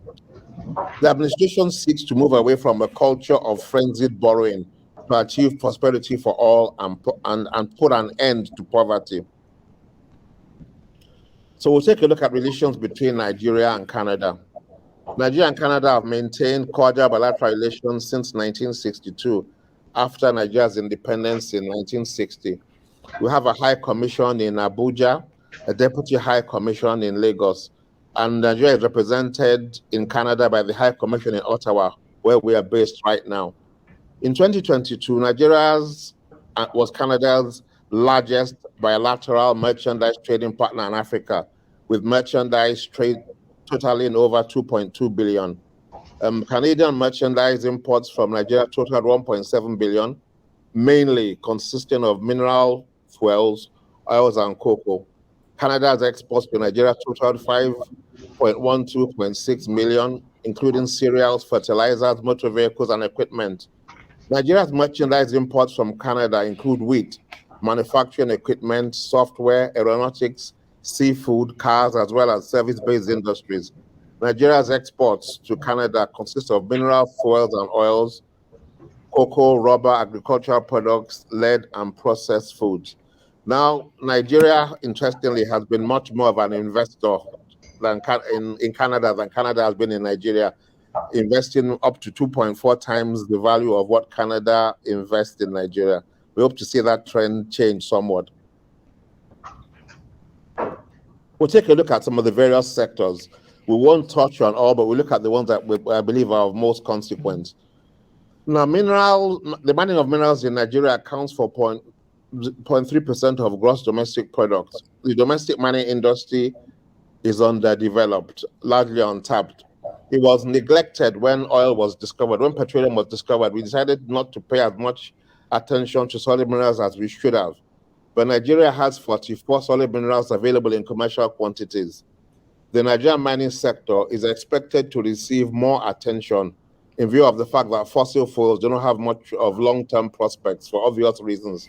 The whole move towards a world in which fossil fuels are no longer dominant means that we need to look at other areas for revenue and for economic development. Incentives made available by the government of Nigeria and the mining sector include deferred royalty payments, capital allowances of up to 95% of qualifying capital expenditure, an exemption from customs and import duties for plant, machinery, and equipment for mining operations. I'd like to point out here that Canada, for some reason, has not been much of a player in the Nigerian mining space, even though it's quite active on the continent. And we'd like to see that change. Nigeria takes part in PDAC faithfully every single year, but we've not seen the kind of investment that we'd like to see. But we'll keep on trying and find out what it takes to make Canada come on board. Looking at the power sector is an area where there's great potential for collaboration between Nigeria and Canada. The sector has the potential to generate 12,552 megawatts of electric power from existing plants. However, on most days, it is only able to dispatch around 4,000 megawatts, which is insufficient for a country of over 200 million people. The power generation still hovers about 5,000 megawatts, despite the 13,000 megawatts installed capacity 10 years after the sector was privatized. The country plans to generate 30,000 by 2030, with 3,000 megawatts coming from renewables and 27,000 megawatts from power plants to service over 200 million people. The Nigerian power sector experiences many broad challenges related to electricity policy enforcement, regulatory uncertainties, gas supply, transmission system constraints, and major power sector planning shortfalls that have kept the sector from reaching its commercial viability. However, in the year 2020, the World Bank approved the power sector recovery operation of $750 million in International Development Association credit to improve the reliability of electricity supply and achieve financial and fiscal sustainability and enhance accountability in the power sector. So about 47% of Nigerians do not have access to grid electricity. And those who do have access face regular power cuts. So it's a pretty bad situation. 47% don't have access to the grid at all. And of those who do, they're regularly experiencing power failures, which means that they have to rely upon alternate sources of power, like generators fueled by fossil fuels and by inverters. Okay. So Nigeria needs intervention and support to meet the unmet demands. There are incentives in the power sector.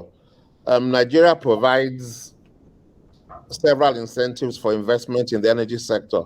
These incentives include a 5-year tax-free period for renewables, guaranteed,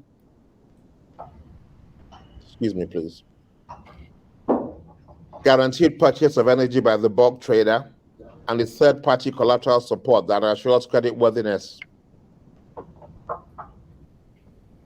The major policies and incentives in the renewable energy industry in Nigeria are the Renewable Energy Master Plan, the National Renewable Energy and Energy Efficiency Policy, off-grid electrification, multi-year tariff order, feed-in tariffs, competitive procurement, and the Nigerian Economic Sustainability Plan. Also, the Solar Hybrid Mini Grid Fund. Opportunities for Canadian investors. Investing in Nigeria power sector presents a significant opportunity. Nigeria is one of Africa's top 3 oil producers and possesses the largest proven gas reserves on the continent. Despite its wealth of resources, the country has been unable to meet domestic demand and has one of the lowest net electricity generation rates per capita in the world. The gap between supply and demand represents a unique opportunity for Canadian investors. By investing in Nigeria's power sector, Canadian investors can contribute to bridging the gap while benefiting from the sector's growth potential.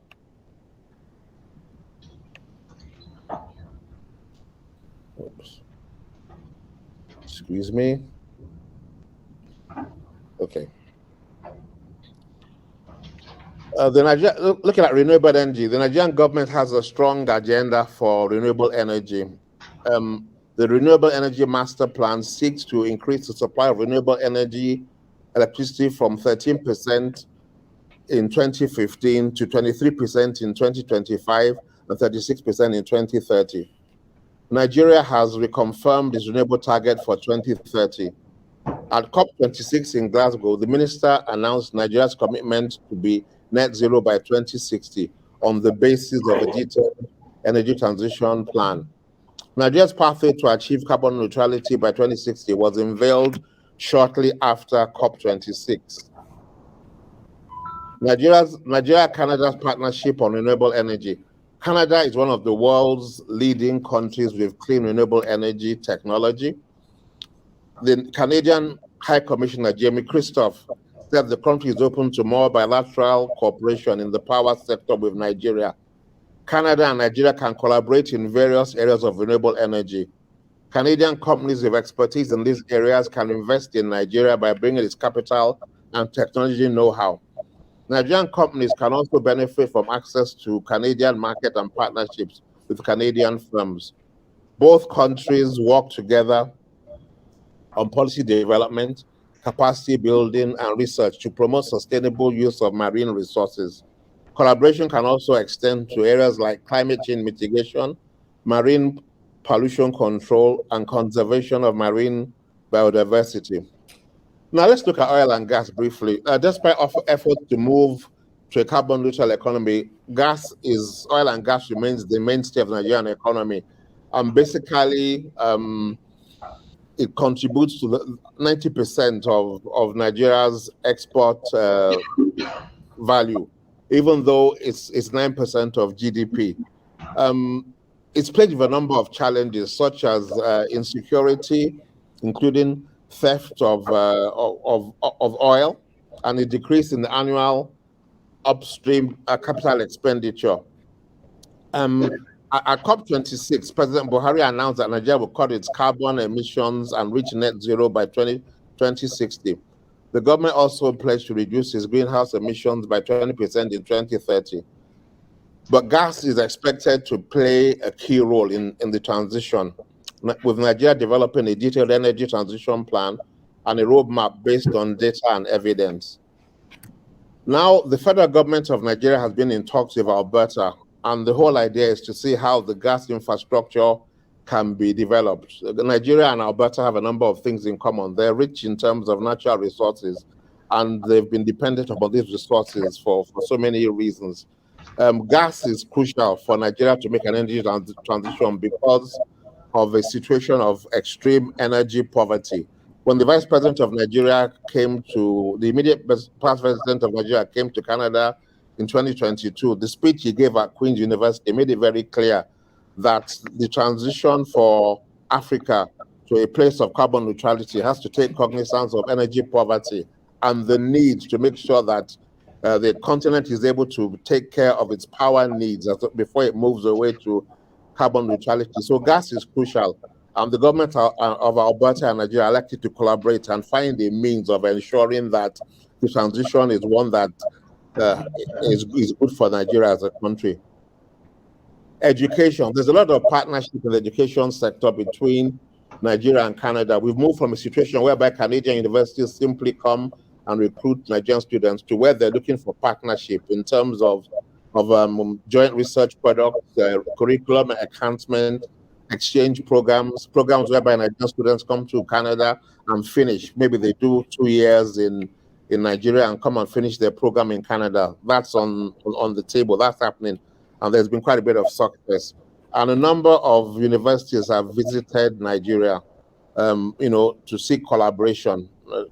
In 2019 and in 2022 in particular, and another university in Atlantic Canada is poised to go in the spring of 2024. So there's been a lot of collaboration in the education space. I think this is because Nigerian students have come to Canada and have done very well. They account for the largest sort of students from sub-Saharan Africa in Canada. So that's going on. And Nigerian students tend to be entrepreneurial and tech savvy. So they are drawn to programs where they learn about innovation and entrepreneurship. And that's going on in a number of institutions. So there's basis for more growth, but this is an area where Canadians have not needed to be enticed very much. They have naturally gravitated towards educational collaboration. And we'd like to do whatever we can to make sure that this continues. Okay. Agricultural sector. Nigeria's agricultural sector contributes 30% to GDP and accounts for 36% of the country's labor force. But what we need is to use more technology to make sure that the agricultural space is more dynamic, is more contemporary, and much more modern. So that's an important thing. We need to move beyond where we're just exporting raw materials to whereby we begin to process. So we're looking at areas such as processing, storage, and transportation to improve the value chain. As we said before, Nigeria is number 9 in terms of valuable land, and there's such a variety of land from the Delta to the Sahel, which means that we have quite a bit of diversity in terms of products that can be grown and processed. Products like oil palm, cocoa beans, pineapple, and sorghum. And then there are all kinds of grains that are grown in the northern part of the country. So there are all kinds of incentives in agriculture, such as VAT exemptions, tax relief on equipment that is imported, insurance facilities, subsidies and grants to make sure that we attract the right kind of investment into the agri space, because it's so important, and the ability of a country to feed itself makes all the difference in the world. Looking quickly at aerospace, I'd like to point out that Nigeria and Canada have reached agreement on a bilateral Earth services agreement. Now, what this means is that the next thing will be for the agreement to be signed once Canada concludes its internal processes. A bilateral air service agreement holds potential for Nigeria and Canada to collaborate very effectively, because right now there's no direct flight between Nigeria and Canada, and people spend hours at airports in different places such as Frankfurt and Paris. People spend up to 7 hours waiting to connect their flights. So a direct flight would be of great value because of the growing Nigerian population in Canada and the need for, the growing amount of engagement between Nigeria and Canada. So for instance, we've looked at figures that show that the potential for a direct flight, and these figures have to be looked at in terms of the fact that a flight between, for instance, Lagos and Toronto would also pick up passengers in Abuja and other countries in West Africa, and also by the same token, also pick up passengers in other parts of North America, such as New York and DC, and so on and so forth. So that potential is there. And the figures make it quite clear that aerospace and agriculture is quite a bit of a powerhouse. It's projected that the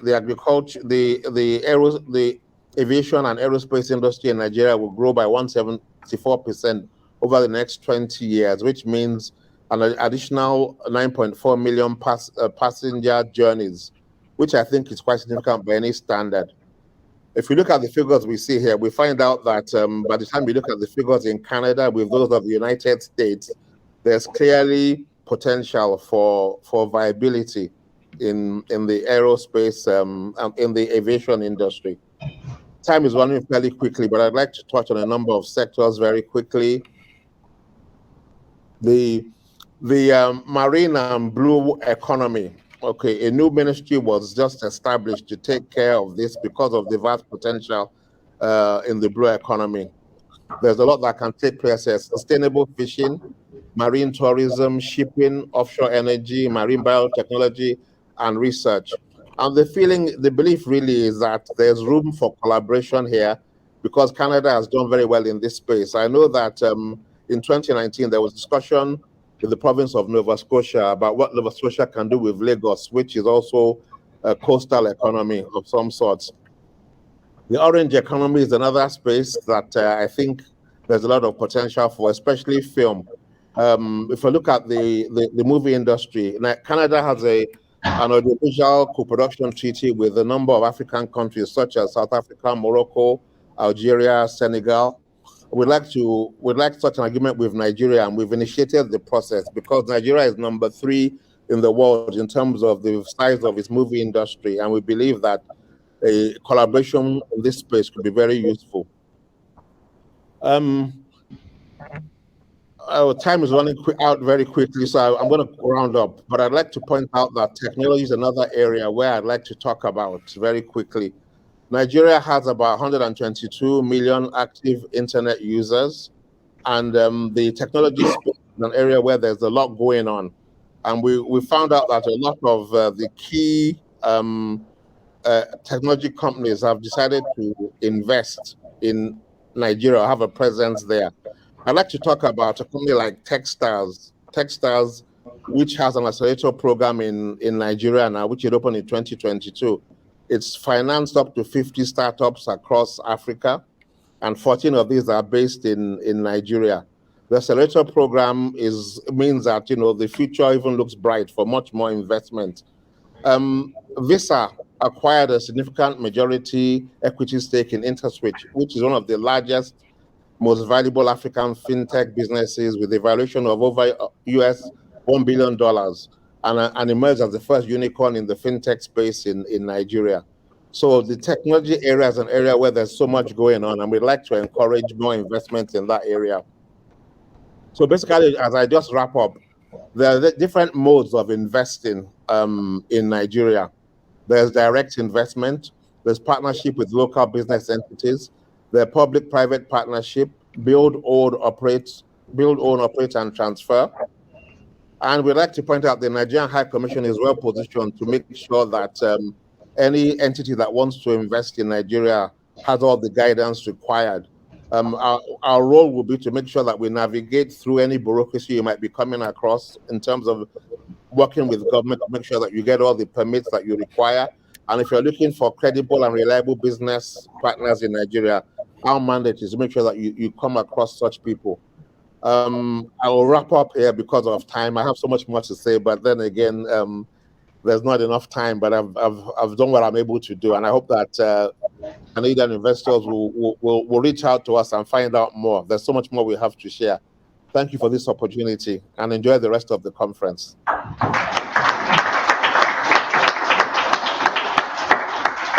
Thank you so much, Your Excellency. And one of the key outcomes of your leadership is the ongoing tangible activity, and one of those is the biannual Canada-Nigeria Business Summit. And there is one individual with us today who's been key to that event, and that is Mr. Kola, Esomujumi. He's someone I know as a chamber member with an extensive private sector experience in Kola. As you join me at the front, I just want to point out your experience in business as the owner of LGC Media, co-founder and owner of Leadership and Governance Canada, one of our foremost partners, and of course you bring your key background in finance and real estate, armed with your master's degree in international finance from the University of Lagos. I would like to welcome you to the floor. Thank you so much.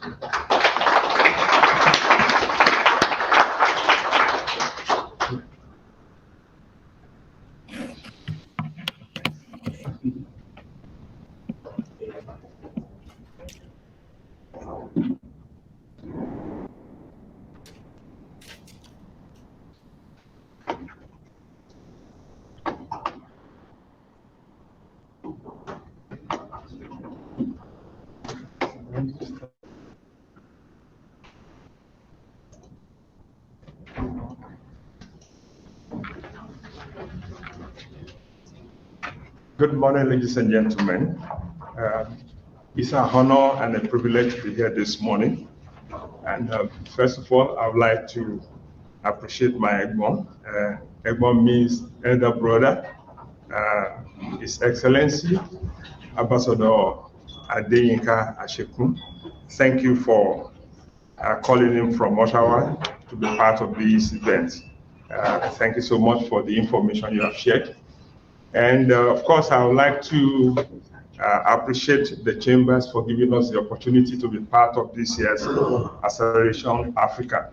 It's a real honor. Sorry. It's a real honor. I will not take it for granted. So thank you, Gareth. Thank you, Wayne, and thank you, the leadership of chambers. My name again is Kola Somodumi, and I'll be sharing with you what we've been doing in the last 5 years. And of course, just to let you know that we have been promoting investment between Canada and Nigeria for about 5 years now. And we partner with Mind Africa, the chambers, and also the High Commission to create a platform to engender such deliberations. So I know my High Commissioner has done incredible work on touching about Nigeria, the overview of the country's economy. But I just want to highlight one or two things to drive home a few points. On the brief, I like to lay emphasis on the fourth point here. Nigeria being projected to be the third largest country by 2050. And it has, even at the moment, a high level of vibrant and young populations, meaning the workforce are strong and are available. And of course, the fifth one in Africa is the country where you can get the highest level of return on your investment. And in that vein, I want to highlight some areas where there are investment opportunities in bullet points.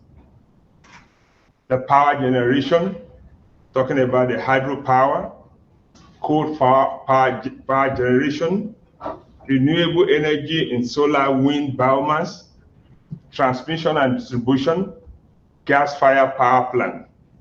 And the transport sector in the aviation, my High Commissioner has said a lot about aviation. So it's a key area where anyone looking for investment in Africa should focus on. The port, the maritime, the rail system, the land, buses and trams. And of course, the extractive industry, metals and solid minerals, agro-allied and agro-processing, oil and gas related industries. In the health and pharmaceuticals, talking about the medical parks and super specialist hospitals, health infrastructure and technology, drugs manufacturing and pharmaceuticals, manufacturing of hospital and laboratory consumables, safety equipment. And of course, information and communication, ICT, fintech startup.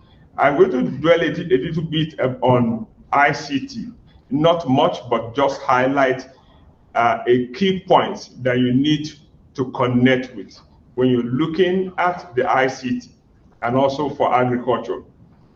Agriculture, the areas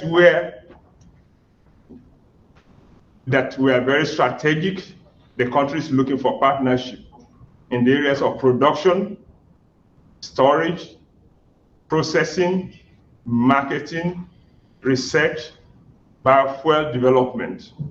And of course, I have areas where you can look into that might be of interest to you. And on the ICT, the 5G is a key development area that anyone who wants to invest for the future should focus on. And Nigeria is a place to be. We have here the global market for 5G is expected to reach 620 billion by the year 2026.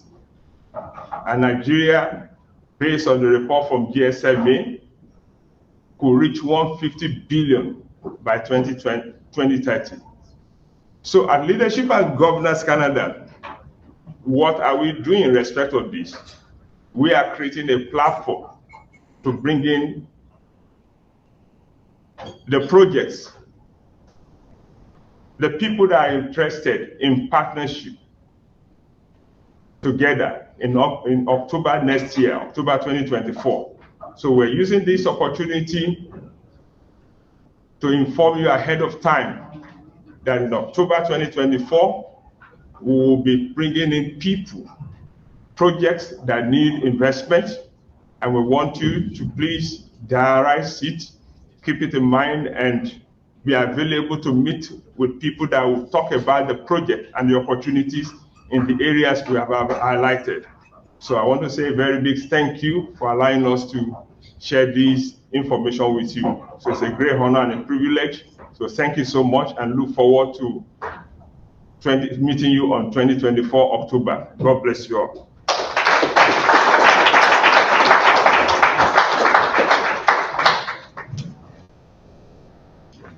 Thank you very much, Kola. I'd also like to acknowledge your colleague, Sam Adewale, the President of Leadership and Governance, who's with us today, and also Adedio Thomas, who's the head of the Nigerian Film Commission, has joined us as well. Adedio Thomas will be speaking tomorrow. We're now going to break for lunch. Before we do, I just want to again thank and reiterate Garrett's comments and thank DIAT and the Ontario government for hosting us here today. I think this facility is a wonderful, wonderful economic development tool that many of us can leave here and think about doing in our own countries. Basically, it's used to showcase Ontario's expertise, its economic power in terms of exports and investments. And when we do break, I mean, first of all, we're facing north there. We have an overflow room over here where all of these presentations are also being broadcast in addition to online. But you can wander over to that one, spectacular views of the city of Toronto facing west. And out in the foyer here are a number of little plaques on the wall that showcases some of Ontario's technical research and development over the years, going back all the way to Alexander Graham Bell, who invented the telephone here in Ontario, the Sudbury Neutrino Observatory, which is in my hometown of Sudbury, and Research in Motion, the BlackBerry was the other first Palm Pilot handheld device was developed here in Ontario. So there's some interesting little placards out there with what Ontario is doing. It's a great little venue, and we appreciate the Ontario government for hosting us here. And we will now break for coffee, and I think we're a little bit behind, not too bad, but we have 20 minutes. Let's meet back in here, if you will. It's 11:20 at 10 to 12. So that gives us half an hour to network and chat. We can do it in this room. We can also do it in the other room over there. Thank you very much. To the over 2,000 registrants joining us from across the African continent, welcome. This session in conversation, energy innovation, leapfrogging across current challenges, and old ideas with new solutions.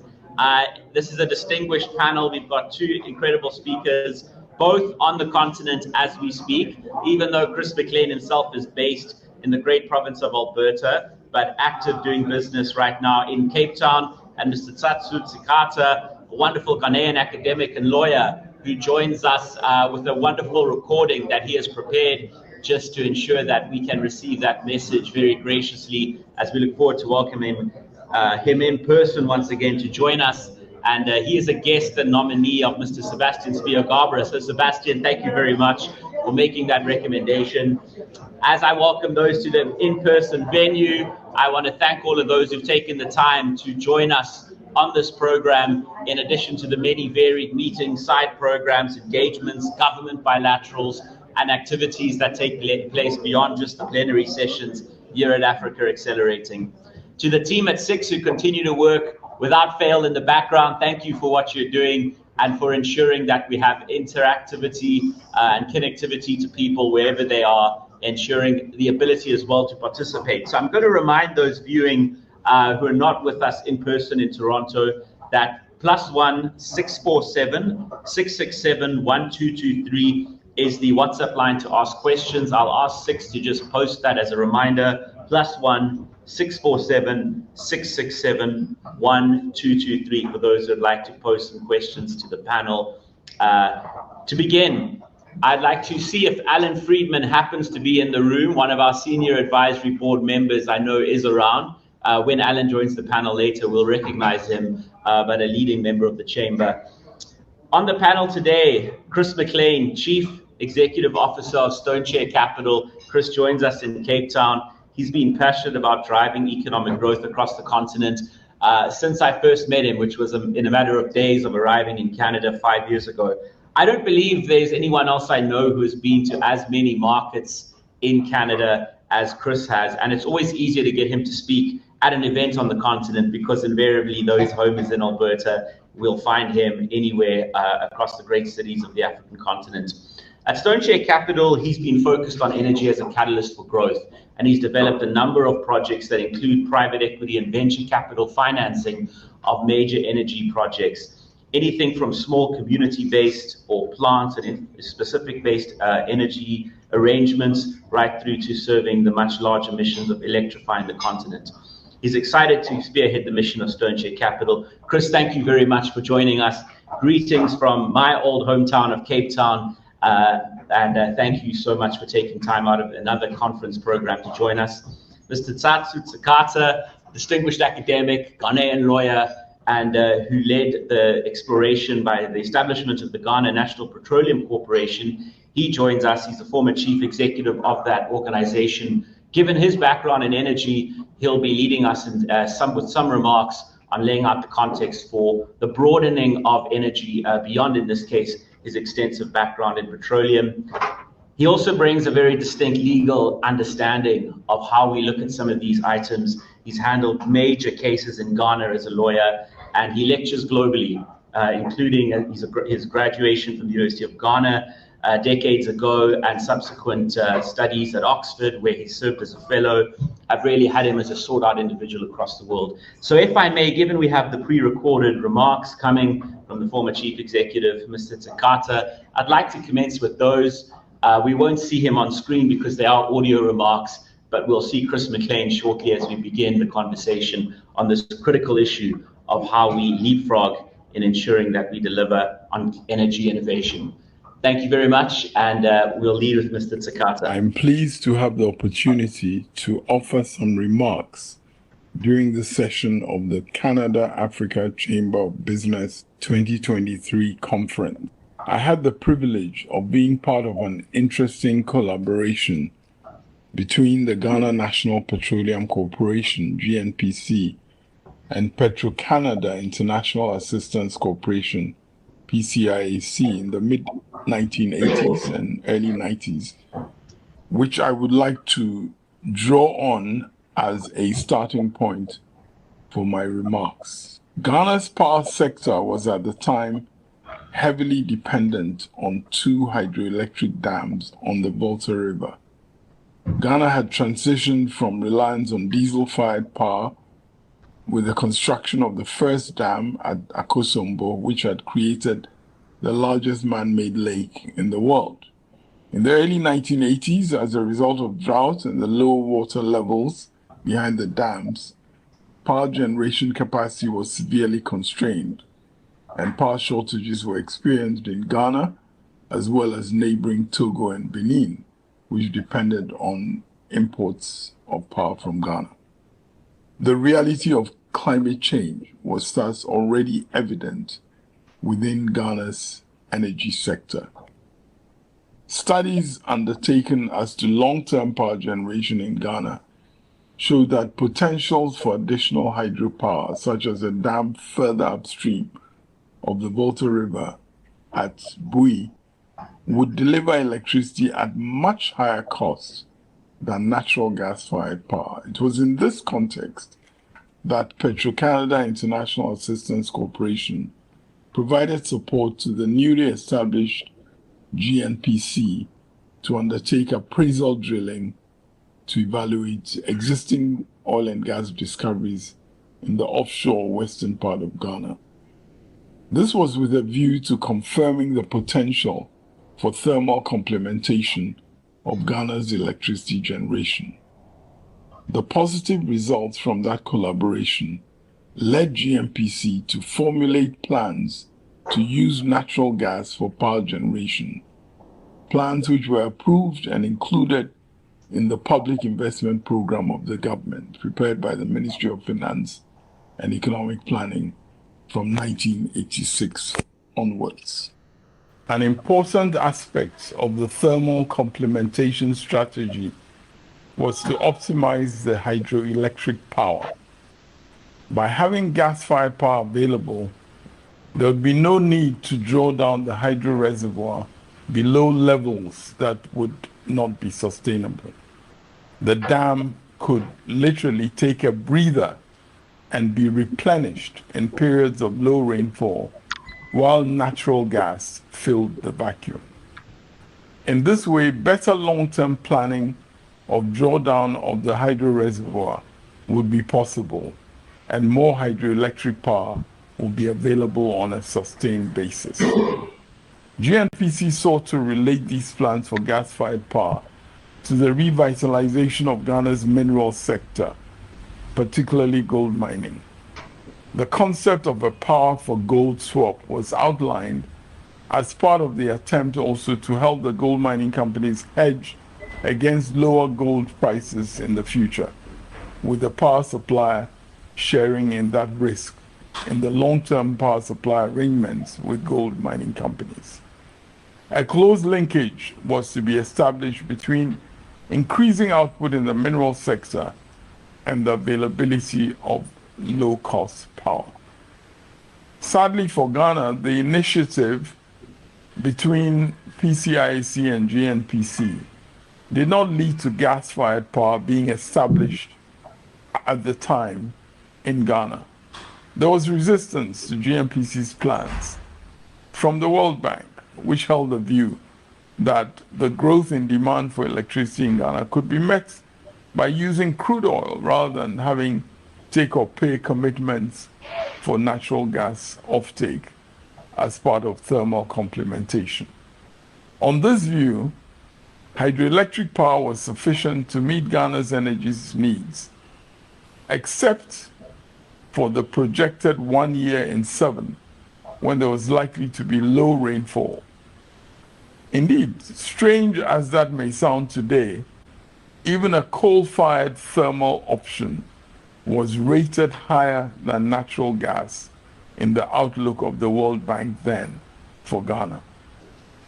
The stark reality in Ghana has been that while in 2000, hydro plants generated the highest proportion, about 92% of electricity requirement, with thermal plants generating about 8%, renewables 0.3%.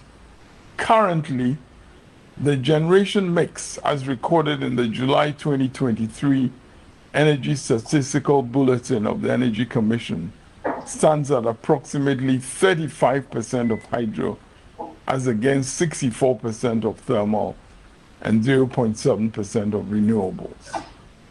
Ironically, the World Bank has more recently, in 2015-2016, provided guarantees for take-or-pay obligations in respect of natural gas offtake by GNPC from the Sankofa Ginyami project of ENI and Vitol at a price of $9.8 per million BTUs of natural gas.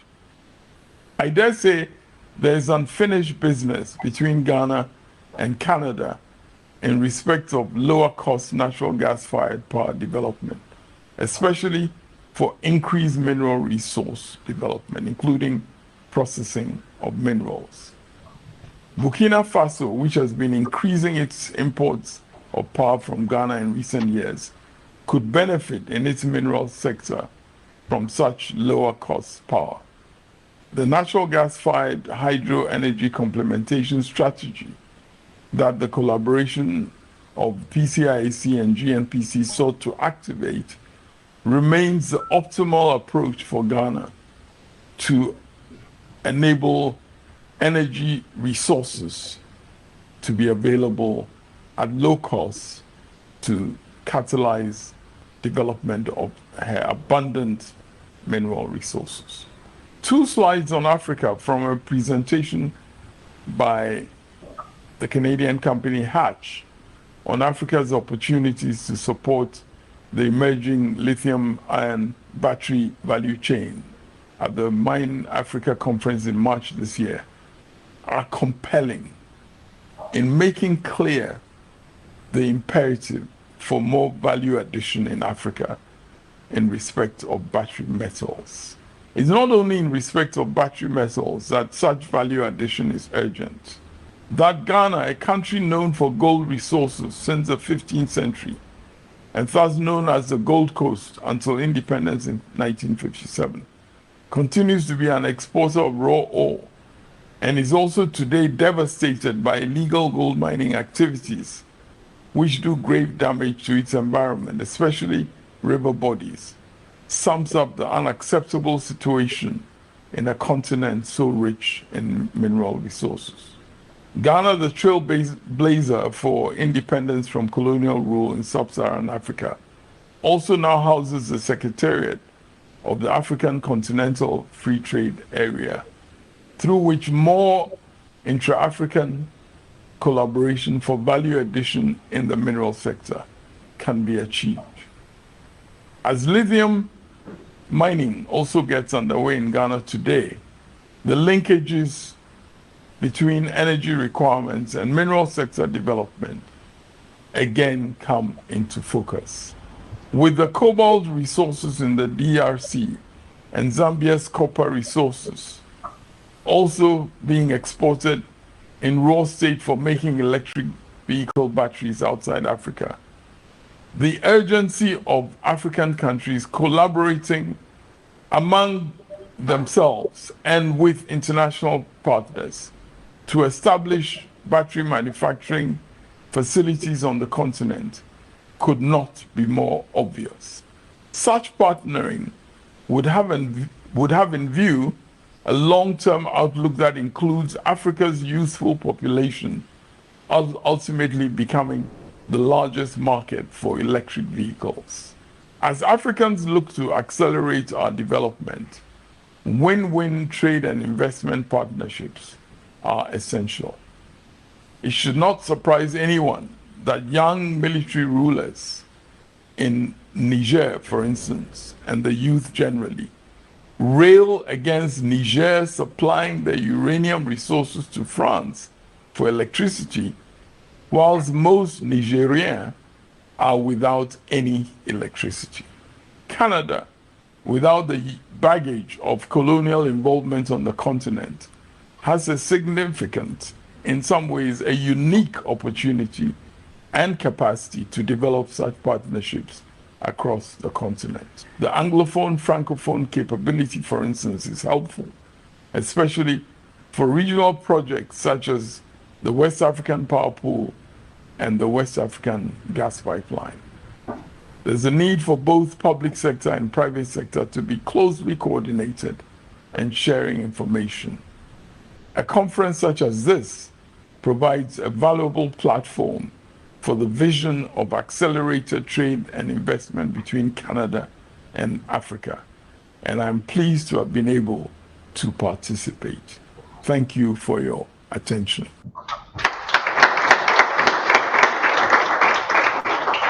Wonderful message from Mr. Takata. I know you are viewing as well. Thank you so much for those remarks, and Mr. Spielgabra for arranging, facilitating your participation. It was without question that we've been very excited to hear your insights, given the experience that you've had.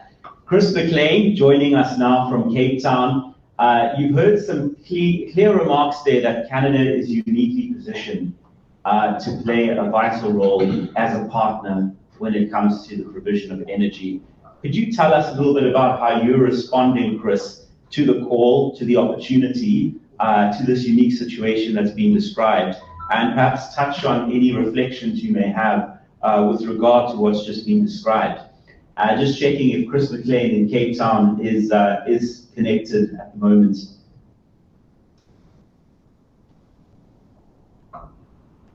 All right, we'll give Chris another moment or two just to connect, and I'll ask the 6 team just to indicate to me by phone when he is connected, and we'll be able to continue the conversation. I wondered if at the moment, just given the remarks that we've had, setting the context, there were any thoughts or reflections on what Mr. Takata had mentioned in terms of the outlook and some of the broader realities when it comes to energy. And maybe, Ito, if you, of course, have any views, given your DRC knowledge as well, we'd welcome that. All right, I'm just giving Chris an opportunity to join us. Chris, we may come back to you if you can hear us but can't see us. Currently, got notice that we're working on getting you back there. I wanted to ask Sebastian Spielgabra then just to take a moment if he's in the room, or Mr. Adedayo Thomas, just to introduce yourself, if you would come to the front, given your role as Film Commissioner in Nigeria. The reason I want to welcome Mr. Thomas is because, unfortunately, though you weren't with us yesterday, you're one of the most frequent visitors to Canada, and we've heard the message from Nigeria on the film industry and the opportunities. So if you could just very briefly, as we wait for Chris, I know we'll get to meet you tomorrow, but give us just an indication of your portfolio. Thank you, colleagues. My name is Adedayo Thomas. I think the first place I've been working with together with Garrett and Sebastian for about 20 years now.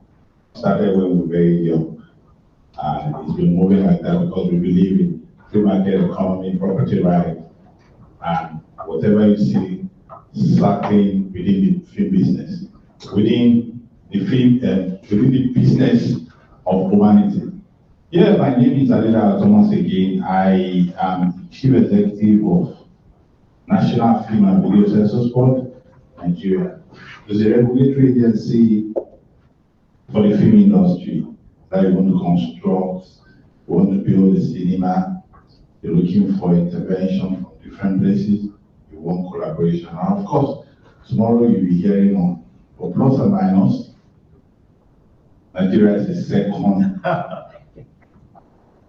placed in the film industry today in the world. Yeah. Film industry in the world today, where Nigeria is not going to be able to be present. I think in most cases they shift the meeting. So that's where we are. And of course, we are not doing that alone. For other African countries, we're working with teams, we're working with the some couple of years back, I created African Hub, where if South Africa is coming to film festival, Nigeria is coming, Uganda is coming, Tanzania is coming. They don't have to put somebody in New York and put another person in Brampton. So what we agree on is anywhere they must give us a space together. So I can speak for South Africa when people are looking for South Africa, they've gone on break. I can speak for Nigeria, I can speak for South Africa, and that's what we've been able to achieve. So we're doing more, and of course the film industry is the largest provider of employment, not only in Africa, in the world.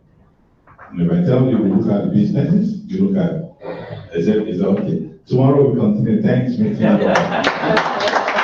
Thank you. And that's an amazing message because, well, I don't want to take any more thunder, but thank you so much, Mr. Adedayo Thomas. Chris McLean joining us in Cape Town with such patience and grace. Thank you so much. Greetings to you. Just a thumbs up if you can hear all of us in Toronto. I've made sure that the camera, that you can see many of us. Fantastic. Chris, you heard Mr. Takata's opening comments, and he set a framework. And one of the points was Canada is uniquely positioned and invited, therefore, to lead in this energy partnership. How are you responding to that invitation? And can you share a few insights that you have in response to what he set as the context of the conversation? Yeah, you bet. I think, so I'm here in Cape Town at the Green Energy Africa Summit and the Africa Oil Week, and it's been going on for 25 years. And, you know, I've been a participant at this for nearly 20, on and off. And the evolution of the discussion around finance and energy has been so dynamic over this time. But I think the real asset that Canada brings when discussing finance in Africa is to say, we have the experience in that junior equity, first loss equity is what the continent is screaming for. Every DFI, every local bank, they'll all show up with debt. You know, they all think that they're secure with debt. Meanwhile, as Canadians, we have an understanding of junior equity markets from our resource business to be able to say, we have decades of experience in financing these types of issuers to say, we understand how to do that. Not only that, I'm a firm believer that Canada brings to the situation here this unique, we'll call it, bridge between the extremes that Europe has for reporting and how it's approaching, and then the extremes that the US also has for a different kind of reporting. And Canada bridges that nicely in the middle so that global institutions can approach Canada as a conduit to be able to finance projects in Africa. Now, one of the interesting things that's come up here in the last couple of days here at the conference is that people are doing work. People are moving ahead with things. And the creativeness that is being shared on the stage. I mean, yesterday I had the privilege of addressing 22 ministers of energy and being able to talk about it. And the premise is that they're trying to get out of the way, full stop, right? They get how regulation and rules are creating issues, but they want guidance, they want advice, they want, how would you do that as Canadians? How would you, not that we have the best examples of getting large scale projects done in our country, but the premise being though is that they want understanding of saying, how would you do it? I'll give you an interesting scenario.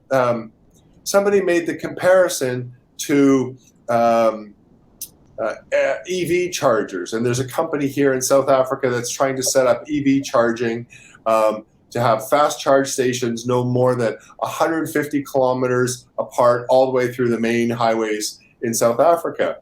And the comment was made is, this is no different than saying, I have a cell phone and I want a cell phone a cell phone license 25 years ago in the country.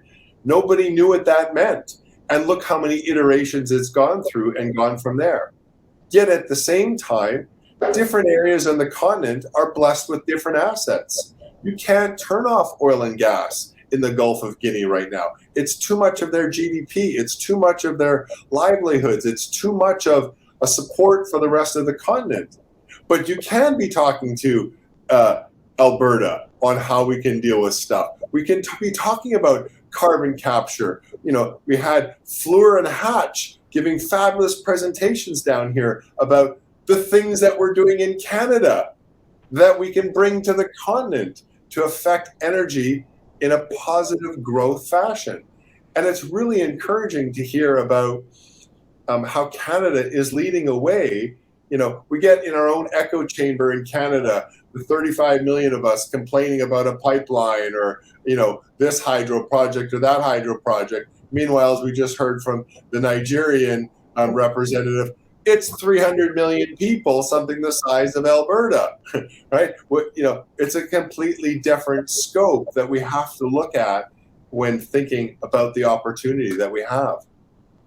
And Chris, in light of distilling those opportunities, because they are specific market by market, and we've been having this discussion in the context of regional, but also country markets, any examples that you'd like to highlight that just give a case study of the opportunities going into, let's say, a market like Nigeria, Botswana? I'll afford you the chance to choose. Yeah, and I appreciate that. And 54 countries, there's all kinds of different stories you could come up with. But what I think about one of the most interesting things is how the countries are coming together in a regional fashion. There was a mention about the West Africa power pool, but in the Southern Africa power pool, they're starting to wield power. They're starting to trade power and using power trading as a mechanism to finance. And that's private company that they're coming in, and regulations having to adjust to that. But here we are in Zambia, with the hub of something that has half a dozen different countries around it that is able to be a hub for power trading. So it's dealing with the shortages in South Africa. It's dealing with the advantages of excessive hydro, perhaps in other areas, and saying this isn't a one country solution. And I look at that and I say, okay, yes, Quebec and Ontario and other provinces have lots of hydropower and they trade power, and we've had issues with a pipeline into Maine here recently. But in Alberta, for example, we've privatized power, and power is traded. And there's 20 some odd different people that trade power across the different power pools and different things like that. And that's an example of how, 5 different regions across Africa can get the support of DFIs, of large banks, of institutions to help build the spine that pulls together and holds together the structure of the continent, so that entrepreneurs can come in and say, yeah, there's opportunity to do these things, whether it be wind and solar, whether it be hydro, whether it be geothermal, whether it be gas to power.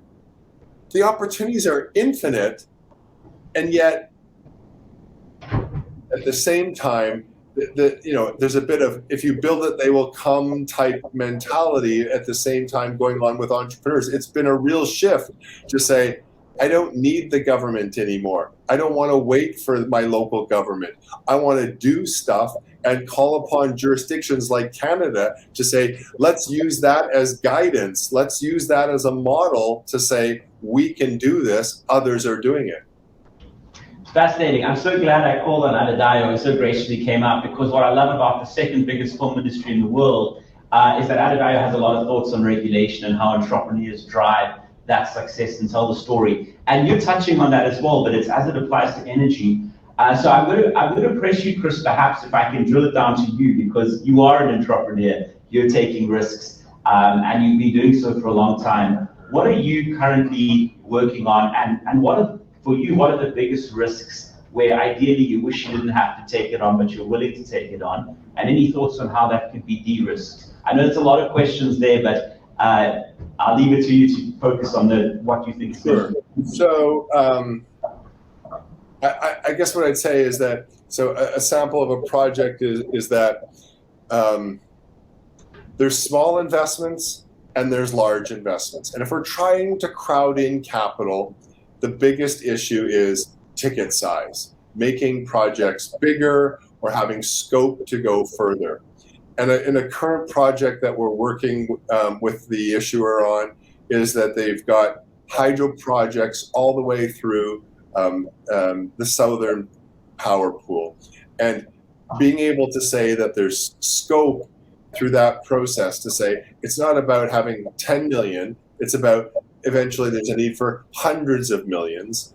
And that's the interesting part, to be able to crowd in capital, because then all of a sudden you can have pension funds from Canada, pension funds from the global north, ultimately bringing capital to the table. Because I respect entrepreneurs. We've all been there, but it's I need $1 million, I need $10 million. Those are all great, and we hear success stories about people that have done that, but institutional money doesn't care. It's a rounding error. It's too small.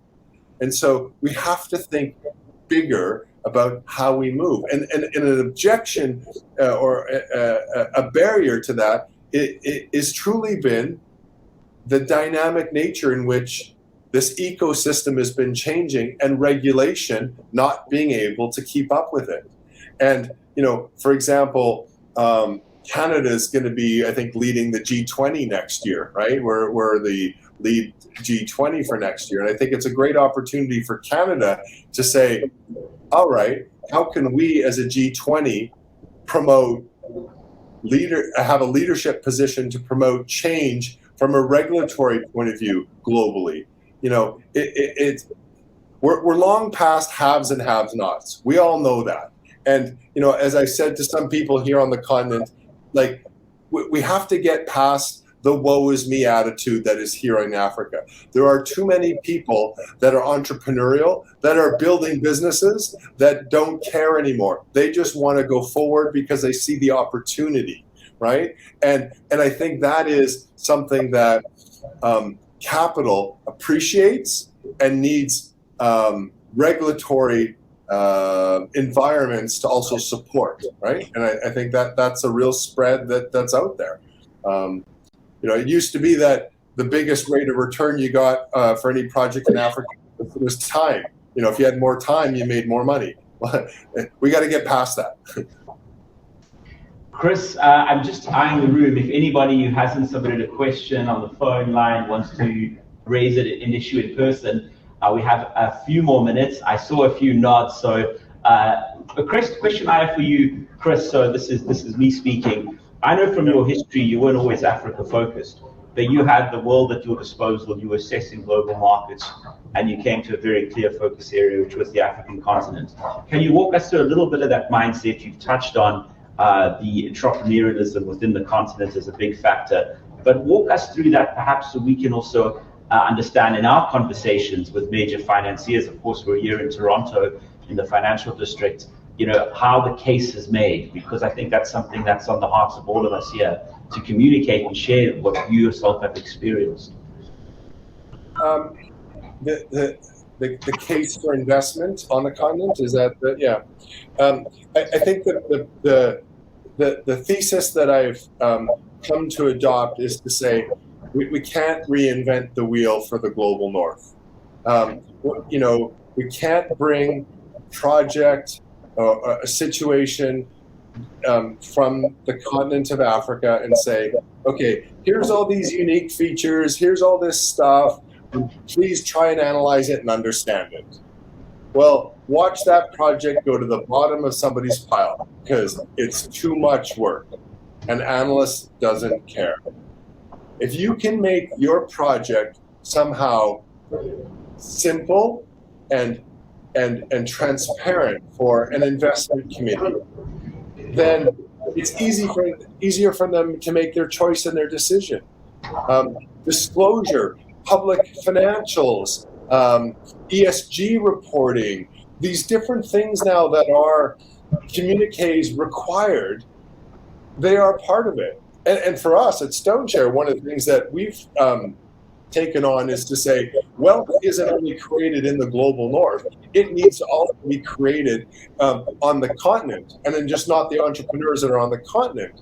So we've committed to every project that we're involved with, also listing those companies on one of the 13 exchanges on the continent that's closest to where the project is, so that local pensions can now participate, because they say, we don't have enough listings, we don't have enough projects. The British Investment Authority just had a project, for example, that ended up in September, where they said London, Johannesburg, Singapore, and Brazil, they would pay for the listing fees to be able to have more listings. Well, I put my hand up to them. I said, add Toronto to that, please. Like we've got, and we're in discussions with them now to have real a process where that it becomes what it is. And so you go, all right, we're going to be listed in Toronto, we're going to be listed in Botswana, and you create opportunity for the Botswanan government pensions to start investing in themselves in a financial sector to be able to grow so that money can come into the countries all through different conduits, not just through one guy and an idea on the back of a matchstick. Chris McLean, thank you so much. It's been a great pleasure speaking with you, and a big applause from all of us in Toronto. All I can say is that in the 5 years I've known you, I've never met you on Canadian soil, so I'm sure when I'm back in Cape Town, I'll see you again. Because you embody everything that we're about as a chamber, really you do, and you're leading the way and responding to the invitation that people like Mr. Sakatu have issued. So thank you for that. It's an inspiration. Thank you. You betcha. Mr. Wayne, Mr. Wayne Floriani, I'm inviting him back into the room. It's the final panel before the conclusion of day 2. Which is unbelievable that we're really nearing the halfway mark of the program, or at least of the 3 days and the various meetings underway. Wayne, welcome as head of Mine Africa and a major supporter of the Chamber. The financing panel, leading from a lot of the points that were just raised by Chris, is going to form the foundation of the next 45 minutes of discussion. And as I prepare for Wayne to come back into the room, just a quick reminder that for those of you joining either the members' lunch at large or the DRC members' luncheon, you can come chat to me if you have any questions. So DRC delegates to a toe, and you can chat to myself for members if you haven't received the information yet. Excellent. Wayne Floriani, the floor is yours. Thank you. Thank you very much, Gareth.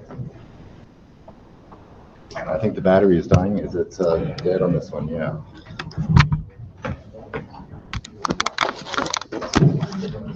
Okay, we'll work from here, and then we'll be over there because we're a panel. We're at the last session of the day, ladies and gentlemen.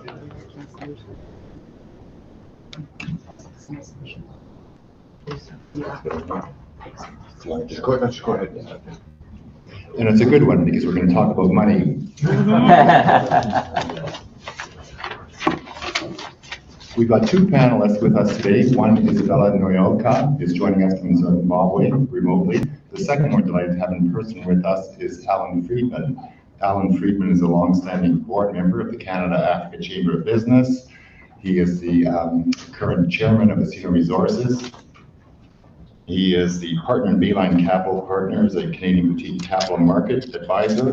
He's got over 20 years experience raising money, developing mining companies, selling them, and he's going to share his experiences about raising money in the capital markets in Canada for projects specifically in the natural resources sector for Africa. Isabella is a regional mining finance specialist with Ecobank based in Zimbabwe, Africa's biggest bank, and proud to say that they were major sponsors for our African Mining Breakfast and Seminar last year at the Prospectors and Developers Association of Canada show here in Toronto. She's been with the bank for over 20 years, and prior to that, not 20 years, she has 24 years in the banking industry, developing mining and general corporate deals, as well as working as a specialist and risk analyst. So we will start off with Isabella joining us remotely. I have a few slides I'm going to show you talking about the Toronto Stock Exchange. Then Alan will speak for a little bit, and then we'll have a little back and forth. So Alan, can I ask you to join me at the table in the front, please? Thank you.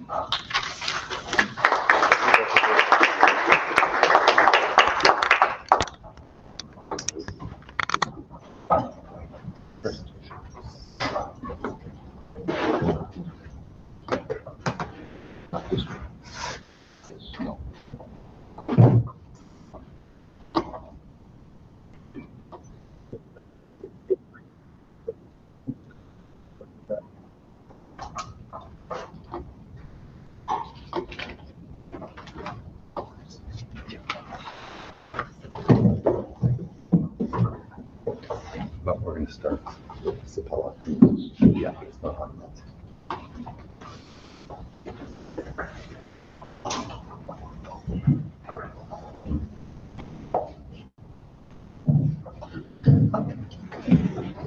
It's a bit of a treat, to sit down today, I'll tell you.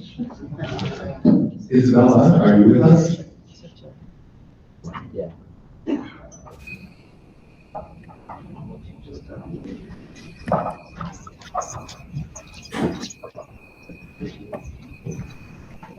Hello, Isabella, and welcome. I'm on mute. No, we can hear you.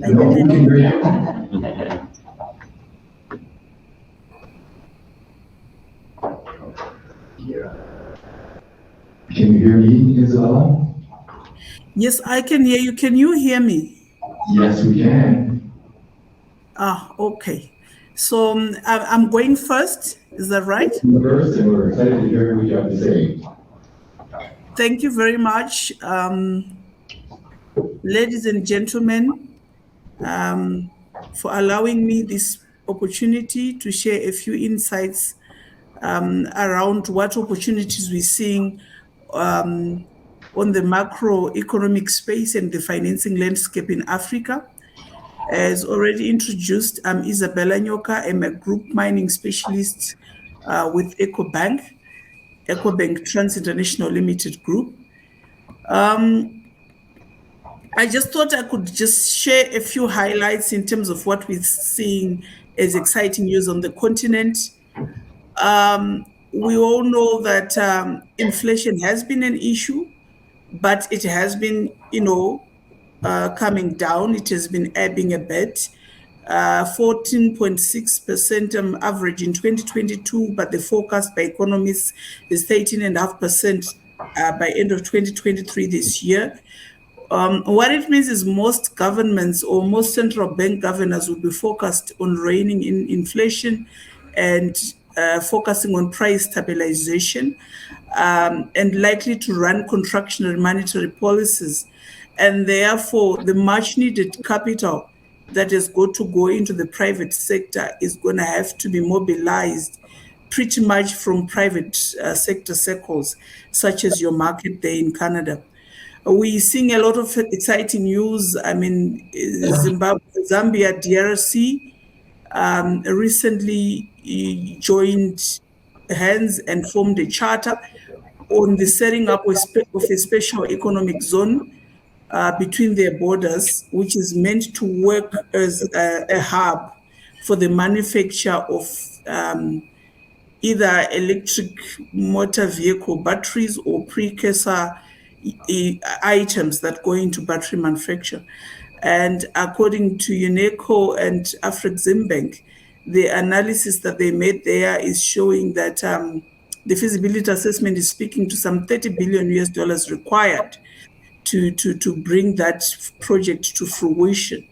But on the upside, the potential that will, unfold as a result of that investment in terms of value chain flows, they project that between 2035 and 2040 will be sitting around, 7 trillion. So that is exciting news. However, there is a real need and a real challenge to the continent to be able to mobilize both domestic savings and international funding to channel into these very big projects. Another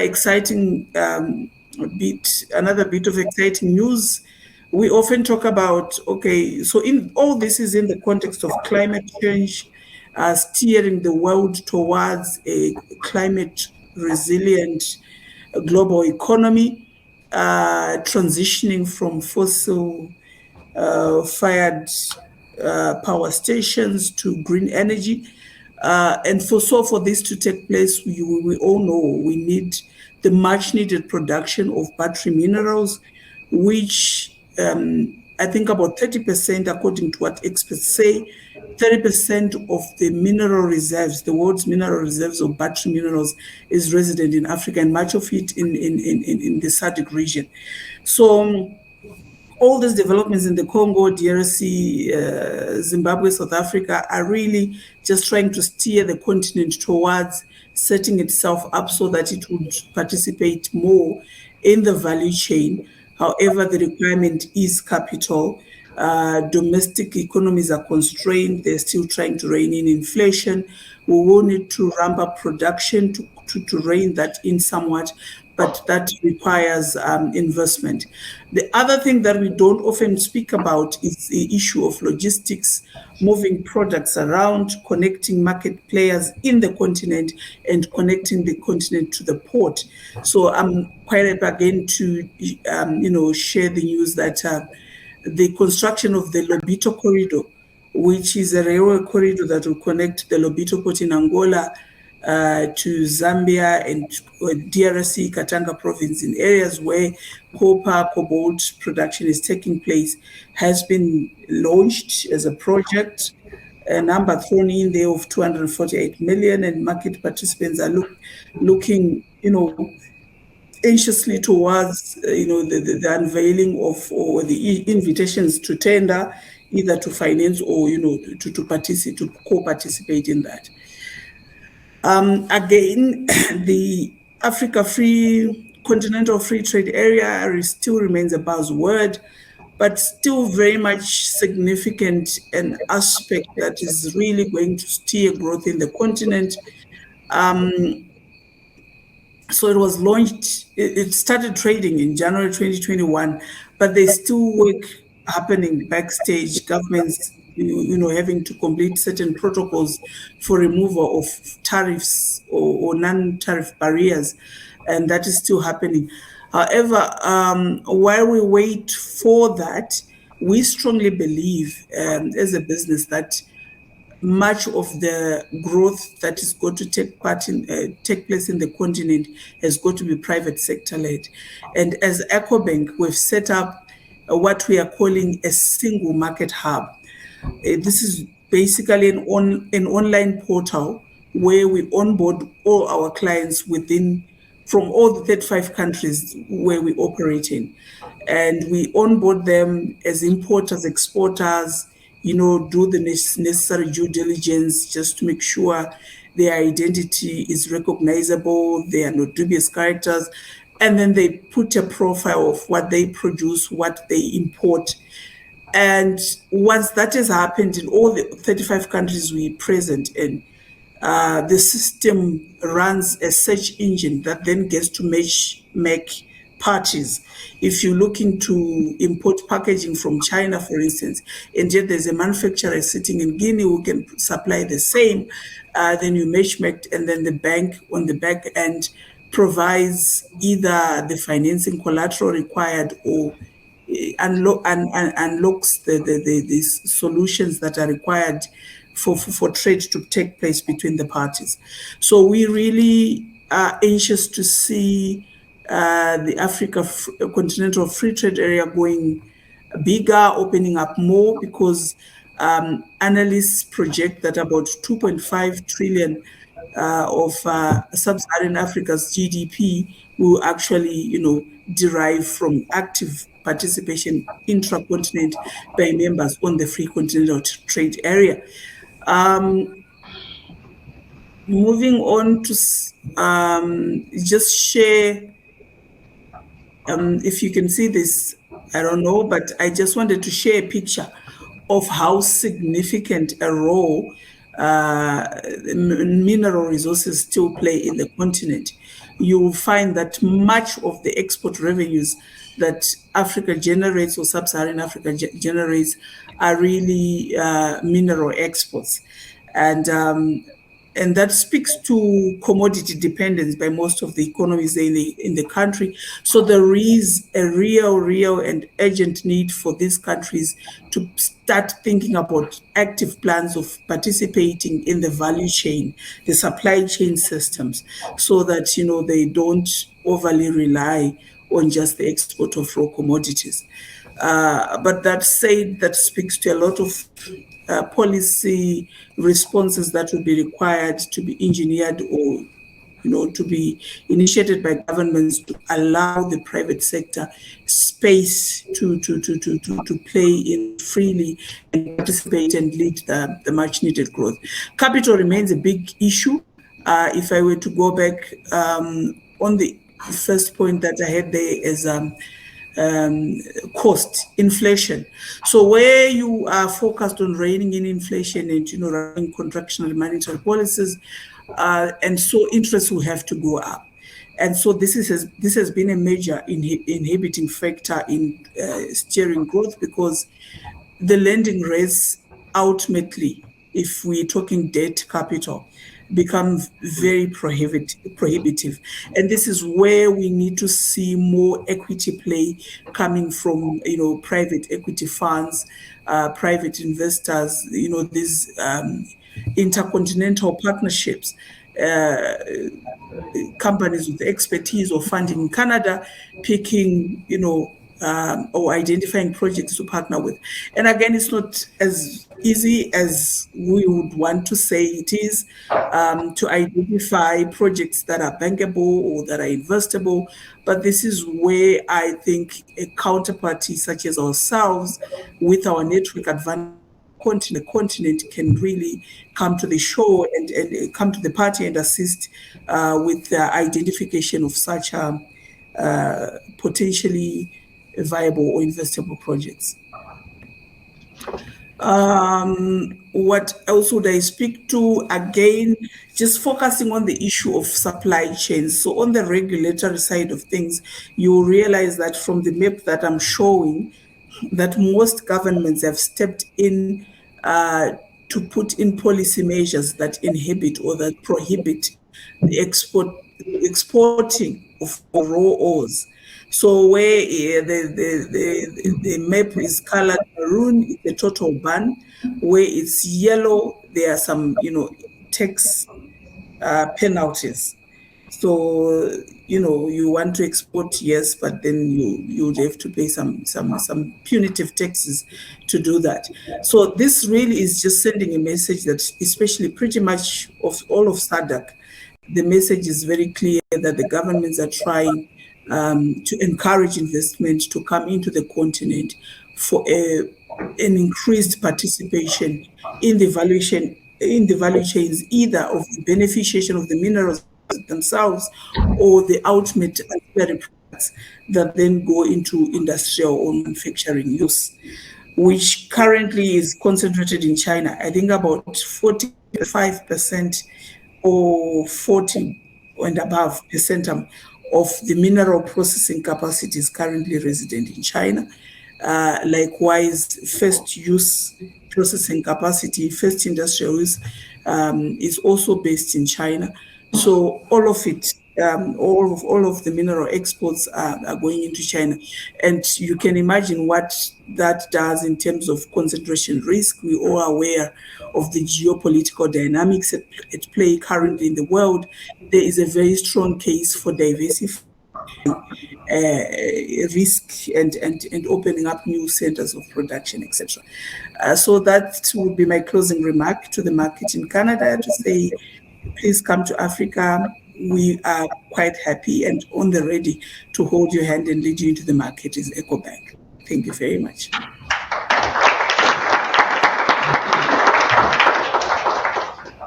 Thank you very much, Isabella. I'm going to come back to you with some questions. I'm going to show, as I mentioned before Alan starts, a few slides. The first one is, okay, we'll do it from the microphone. I mentioned Canada is first of all, as you can see from this slide, is #1 or #2 in the world in this stable banking and institutional environment. This is from the Economist Intelligence Unit. Over the last 5 years, among G20 and G7 countries, #1 for doing business, the lowest debt to GDP, the second soundest banking system in the G20. The Toronto Stock Exchange, there's 2 stock exchanges under the TMX, and the first is the Toronto Stock Exchange, which is the senior board. The second one is the TSX Venture Exchange, which is a smaller one for junior companies. There's Paula Caldwell-St. which I mentioned yesterday, the African market closed. The Toronto Stock Exchange, the big partners in our program. They're asking delegations closing the market. We used to open the market so many dollars were exciting, except it always went down. So we decided to safer to do that at the end of the day. This is a really, really interesting slide. There are, on the 2 exchanges, there's 3,500 companies. 1,150 are mining companies. So if you use the numbers on that, that's basically 1 in 3. 1 in 3 companies on the Toronto Stock Exchange and the TSX Venture Exchange are mining companies. Half of the world's publicly traded mining companies are listed in Toronto. Almost half of the money raised, the total transactions or financing in the last 5 years came out of Toronto, and 36% of the dollars raised for mining through public equity raisings was done in Toronto. The other important piece around this, obviously, with so much money being raised for mining in Toronto, you have all the support services around it as well. You've got the lawyers, the bankers, the geologists, the service providers, the equipment suppliers, human resources, training, everything. Toronto, Ontario, Canada is the world leader in mining equity financing and services. Out of those 1,150 mining companies in Canada, they're listed in Toronto, half of them are operating outside of Canada. You can see the biggest one outside of Canada is the US with 13% of the projects, 12% of the projects are in South America. If we move to the center of the screen in Africa, 6%. So not insignificant, but of the 1,150 mining companies listed in Toronto, 102 of them are active in Africa. So 10% of the mining companies in Canada are doing something in Africa. They have 333 projects, either exploration, development, or production, and they're operating in 34 countries. You can see the strength of West Africa, that's primarily gold, and then Southern Africa is the next biggest geographic region. If we dwell down, this is exactly where they're operating. Mali, Namibia, Burkina Faso are the top 3. This is the Prospectors and Developers Association of Canada annual mining convention. Each March, 25,000 people, 115 countries, and yeah, it's busy. Here's our Congo delegation at our booth last year. Tanzania, Sudan rather. This is the African Mining Breakfast that we do. Part of the challenge and what we try to do in raising money and promoting Africa in Canada for mining investment is at the PDAC show, there's 25,000 people, 110, 15 countries. African countries are competing with those other countries for mining investment. So if you want mining investment coming into your country, you've got to be aggressive in your promoting of it. And this is the venue to do it. We take 500 people Tuesday morning during PDAC, put them in one room, and everybody in that room is interested in mining in Africa. Mark Bristow, CEO of Barrick, Mary Ng, who you saw speak yesterday. This is Clive Johnson, B2 Gold. We heard B2 Gold speak yesterday. We'd love to have you join us coming up. Now I'm going to turn over to Alan.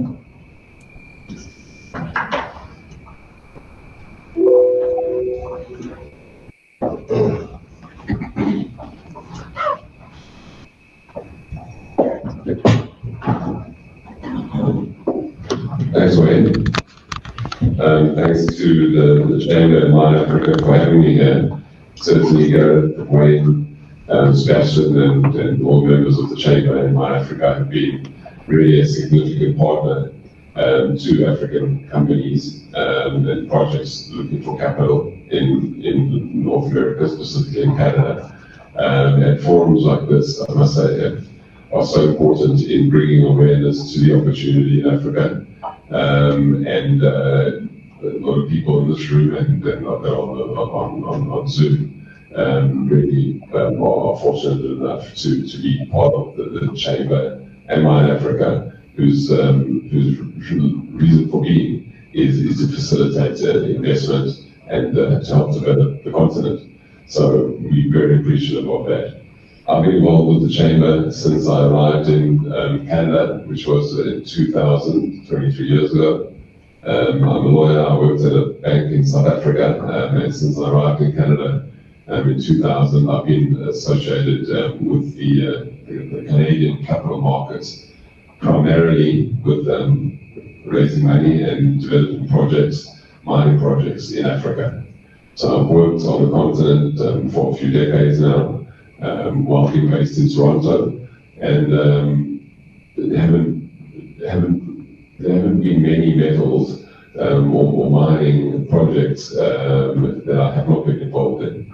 Of everything from diamonds, gold, PGs, copper, nickel, all over the continent. My focus in the last few years have been in Namibia.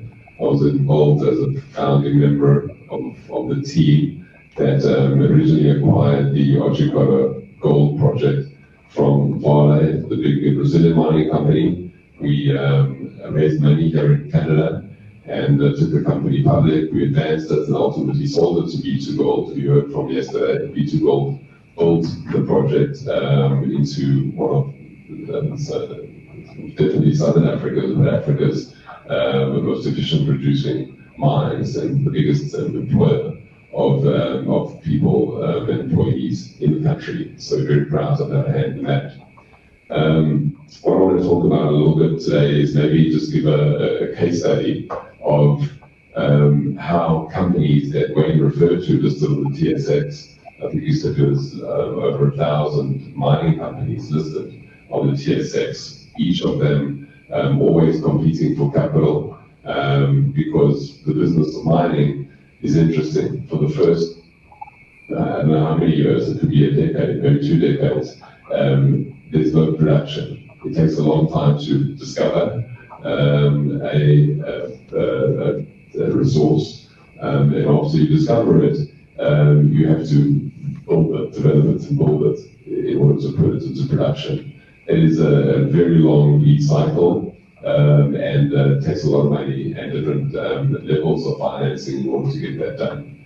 So just to spend a few minutes on sort of a case study that's relevant and maybe explains the process of how these companies arrived on the TSX, and once they're on the TSX, what that actually means for the stakeholders in order to create value and put themselves into production. The case study I'm going to refer to is Osino Resources. Osino is the second project that I've been involved in Namibia in gold. I'm involved in another project called Eco Atlantic, which is exploring for oil and gas off the shore of Namibia. But this company, Osino, our partner and CEO and co-founder, Hein Dawn, not here today. He's based in South Africa and Namibia. Him and I, after we sold Oryx to B2Gold, we incorporated a company in Canada called Osino Resources. But the sole purpose of that company was to explore for and to find gold in Namibia. There's many companies similar to us that explore in different jurisdictions, not just one. But we looked around, we have been in many countries in Africa and even in South America, and we decided that Namibia is where we wanted to be. And we incorporated. We went to some people that we knew, high net worths, angels, some small mining funds. We told them that our concept is to go back into Namibia because we understand that we've been there before, and we needed to invest in our small fledgling company for the sole purpose of finding gold, effectively. And how do you find gold? Well, you can either buy a project that's already been advanced and developed, or you can just find it yourself. What we did is we put together a mining team in Namibia, geologists, mining specialists, and we applied for licenses, exploration licenses from the Namibian government, either directly from government, or we partnered with local vendors, local entrepreneurs in country, and worked with them in pursuing the exploration program. We spent about 2 or 3 years after raising the initial funds as a private company, and we went to work. We literally did kilometers, hundreds of kilometers of sampling and looking at the projects that we had acquired. And those projects were really just a piece of paper giving us the right to look at a certain area. After 2-3 years of looking, we made a discovery. The discovery, we called Twin Hills, that's the area in Namibia.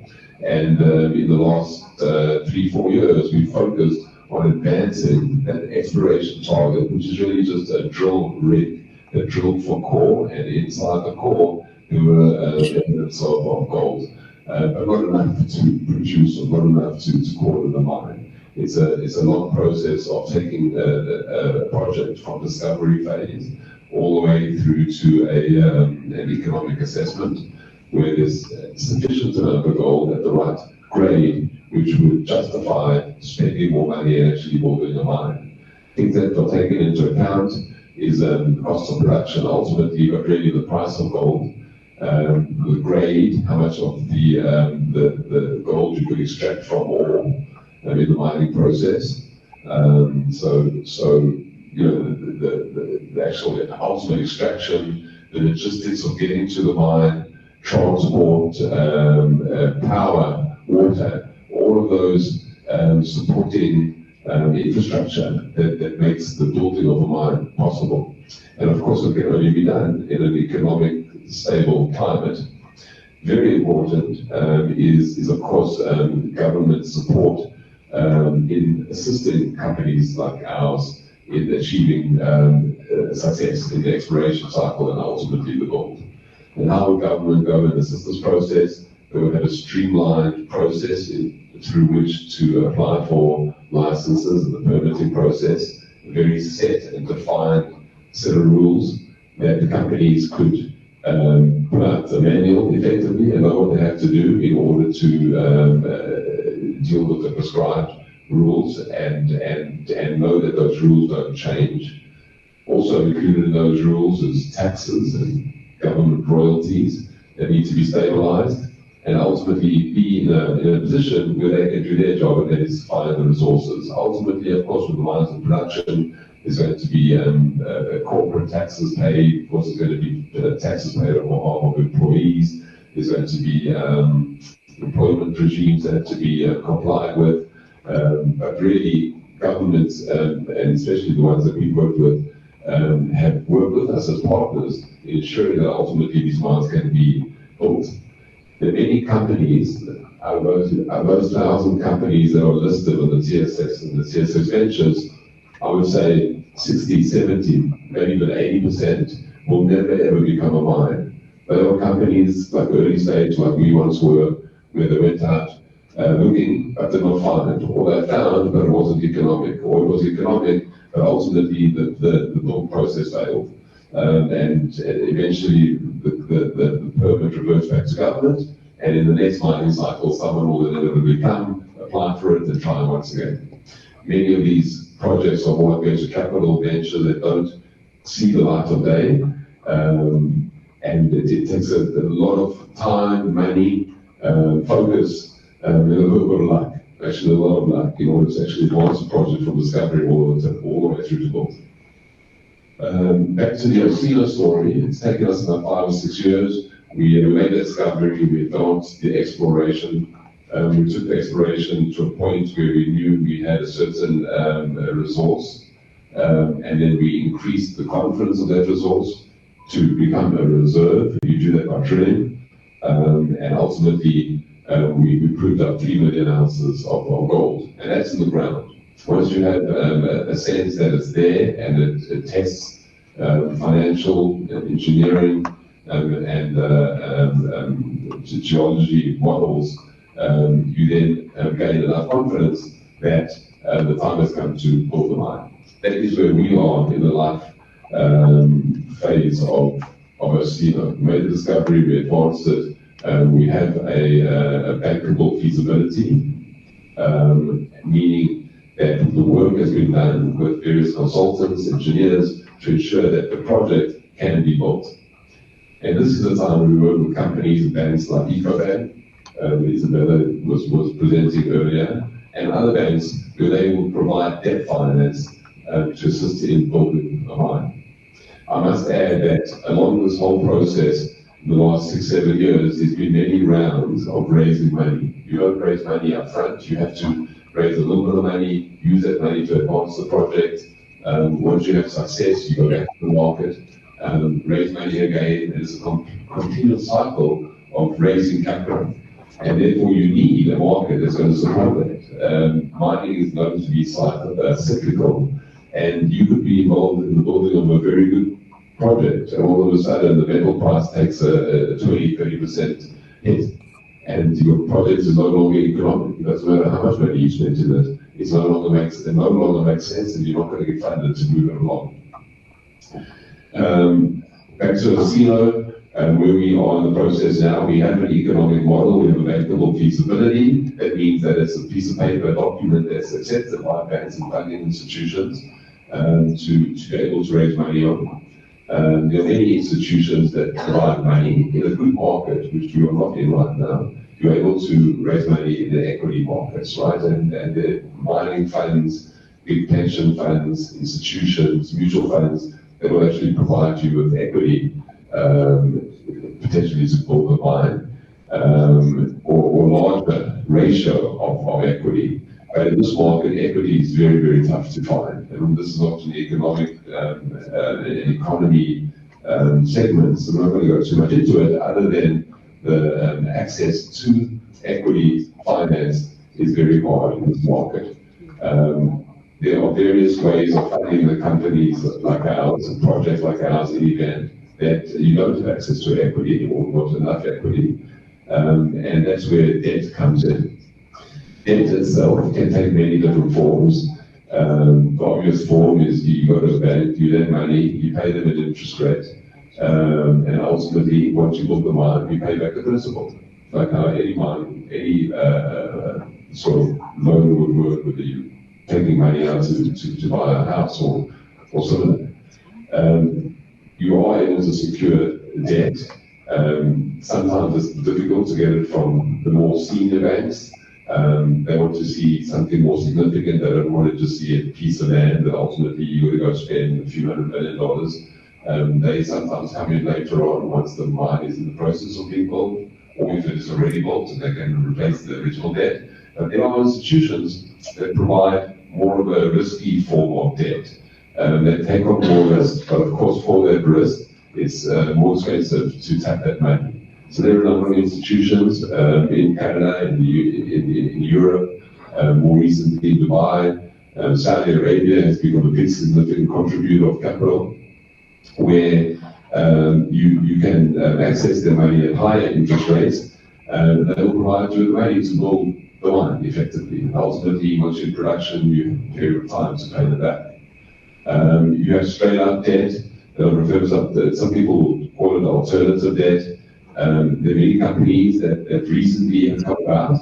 They'll provide you finance in return for other payment in kind. For example, a royalty on the project, or sometimes in the case of specific metals of a project, a stream.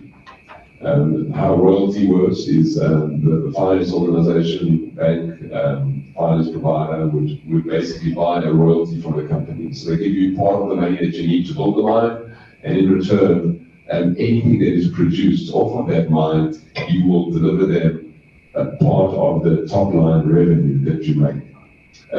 They get a return, sometimes a much bigger return than the debt would be, but at least you're able to access the capital to build the mine. The problem with the royalty is that it eats into your revenue and ultimately your profits, and then of course it takes away some of the margin. So if you're working with projects that are marginal, and you have a royalty on top of them, it really dilutes the value ultimately of the mine. Another financing is called the stream. It's a more current alternative method of financing, and companies will effectively give you money up front to help you build your mine, but in return they will look for the delivery of metal, and they will get that metal at a cheap price, and they will sell it into the market at spot price, and that's how they make their money. These are all different alternative methods of financing your project, and every time you're able to access those forms of debt, there's always some equity that is required. In the case of Osilo, we're building a mine. It's a $375 million mine to build. It's got a $500 million net profit after tax, so very profitable ultimately. But we have to raise that amount of money. Of the $375 million, $200 million of that is going to be debt. 65 million is a stream, and the rest, just under a third, is going to be equity. The debt's lined up. There seems to be many debt providers around for good projects. We think ours is, but the equity job is what needs to be done. So, how much time do I have? We can go for a long time, but I think we should try to wrap it up. I wanted to just give a life cycle of a company like ours. We're going to wrap it up right now. The last piece is the equity, and how the equity is raised, and that's where the TSX comes in, and the various stock exchanges around the world, is once you list on the stock exchange, your shares trade on the exchange, the price is set to what the company is worth, and there are banks and institutions that will actually represent the company, go out and raise money. They do it through the big pension funds, institutions that I spoke about.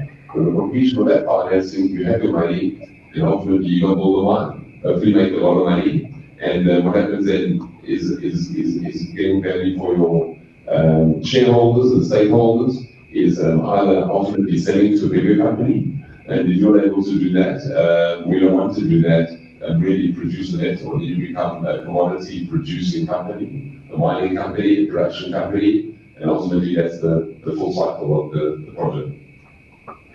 I'm going to take a question. Thank you very much, Alan. And I think that your point that you made early on, the comment about the long-term nature of the project, sometimes decades to develop a mine, and during which time the mining company is not making money. We have with us in the room from Ivanhoe Mines, Louis Watum, who is also the president of the DRC Chamber of Mines.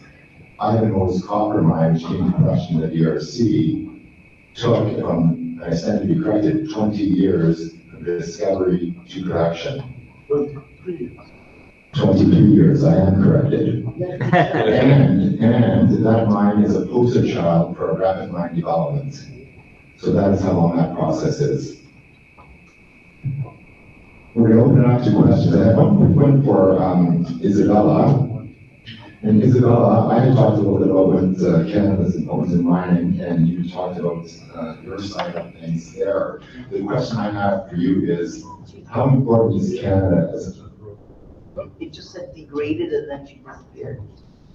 Degrading is a bad internet connection, is what that is. So she might hear, Isabella, can you hear us still?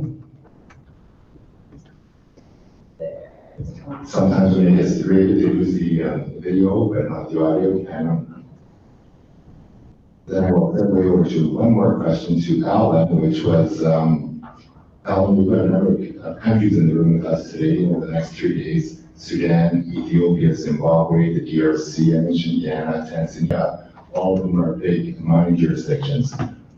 And you said you chose Namibia. Why did you choose Namibia for your project, and what can some of those countries that I just mentioned do to attract a company like you to go into their country? Thanks, Ryan. Very good question. I did touch on it earlier. Security of tenure is probably one of the most important aspects when companies look to which countries. Of course, the country has to be a host of resources, because if there's no resources there or previous record of mines being built, then difficult to go to new regions. But to the extent that there is indications that there is minerals contained in the ground, definitely having a regime, a mining regime of really a knowledge-based system on how to apply for the rights or the license to explore, all the way through to production, very defined set of rules. And if you apply by the rules, then you will be able to move from phase 1 to phase 2 and ultimately to be in a situation to mine. Attending these type of forums and educating the investment public on why the particular country that you're representing is a good jurisdiction, that's welcoming, that it has an infrastructure It has finance structures set up, and really, entrepreneurs have got sitting on a pile of money. They can decide to go anywhere, and there's a lot of competition for that money, especially in a market like this. So I think communication, having a finite set of rules, having consultation, having a chamber of minds, chamber of business like this one, where there's communication on what investors are looking to see. Many times we've been involved in situations where, as I mentioned earlier, it's a cyclical business. The mining market, it goes through challenges. Being able to extend licenses, if that be the case, and you're working in good faith, of course. It's really a partnering, communication, good set of rules. Those are the three, not that particular order, which is important when deciding which country to work with.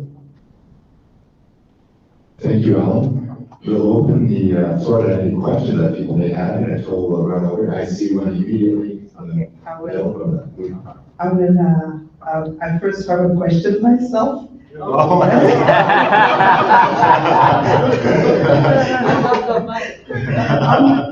I'm actually one of the team of Mine Africa. I'm one of the Mine African teams. So I have a question myself, as we say I'm originally from the DRC, let me put it out there.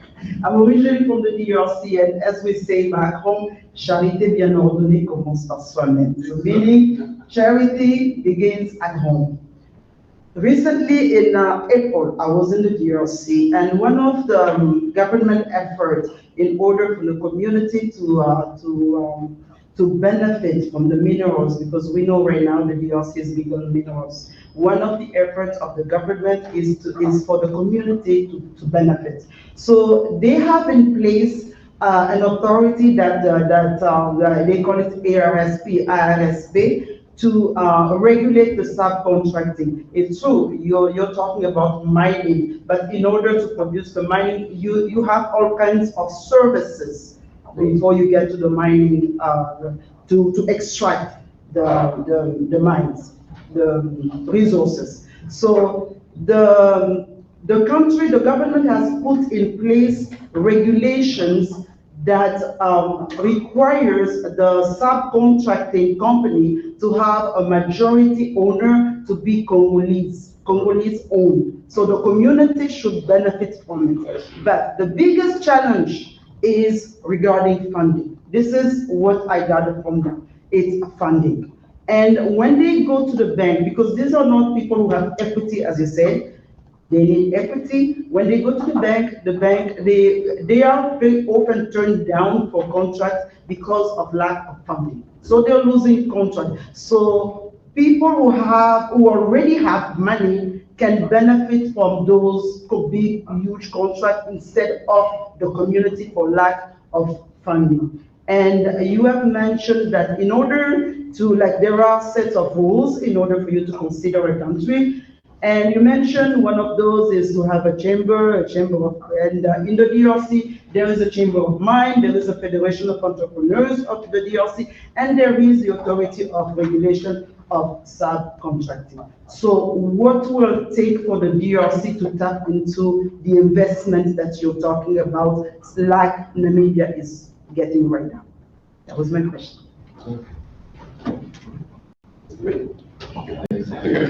A very good question.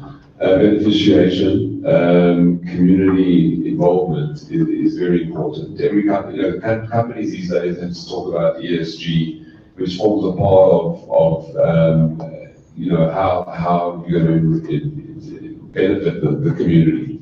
The best way of benefiting the community is enabling entrepreneurs and small companies to benefit themselves, because then that's further and wider reaching than just directly helping one person. If you can give somebody a fishing rod, they can fish and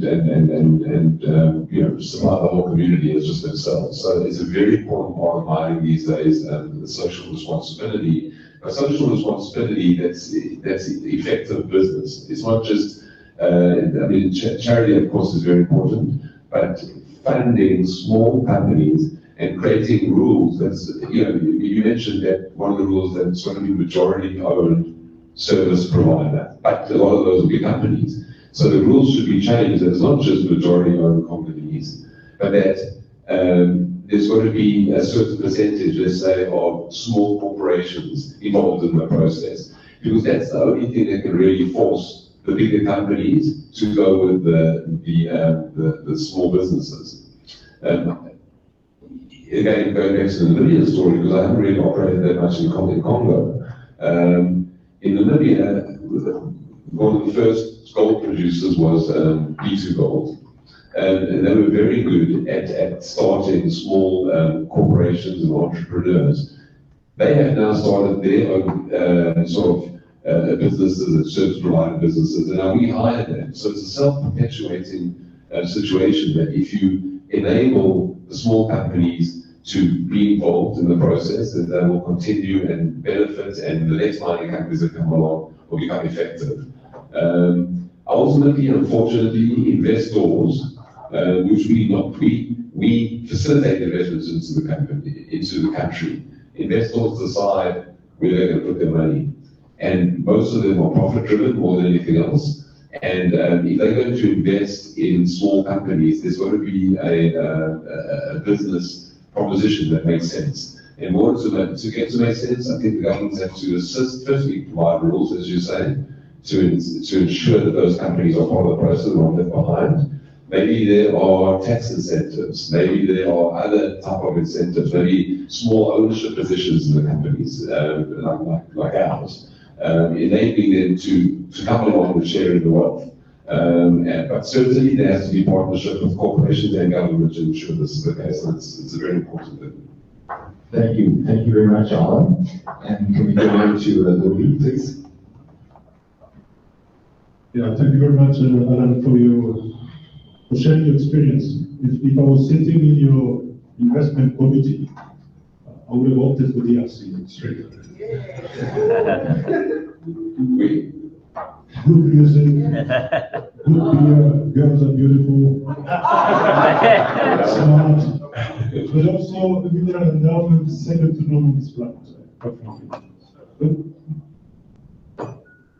I listen to everyone talking here, and I'm a little concerned, actually, that particularly on the investment committee side, sitting in many countries in the West particularly, and also from our government officials, we seem to be talking and not acting enough. I read slightly late this morning, I think it's a representative from Ethiopia who was talking there. And he made some very strong point. Actually, the secret to attract investment is not rocket science. You got to get a few ingredients right. And you mentioned some of them. Get a regulatory framework which has incentives to attract investment. Get, and Alan, you said it also, you need the fiscal and tax stability. Then you also need a one-stop shop. Because as an investor, you don't want to go through the spaghetti of all the services, etc. And also you need to fund infrastructure, electricity, roads, railways, deep sea ports, and all this. These are the ingredients to attract investment. Can our government officials start acting on this? There's no other way around it. Let's face it. I'm a mining board. I can tell you the world to meet the decarbonization of the world economy targets for in the next 5 years should raise $240 billion. Because consumption of copper will move from 24 million currently to 49 million. In fact, I said yesterday, in the next 25 years, we have to find and produce more copper than humanity has used for the entire existence of humanity. There's no time to flop around here. The world is complex enough today. In fact, it's a VUCA world, as you said.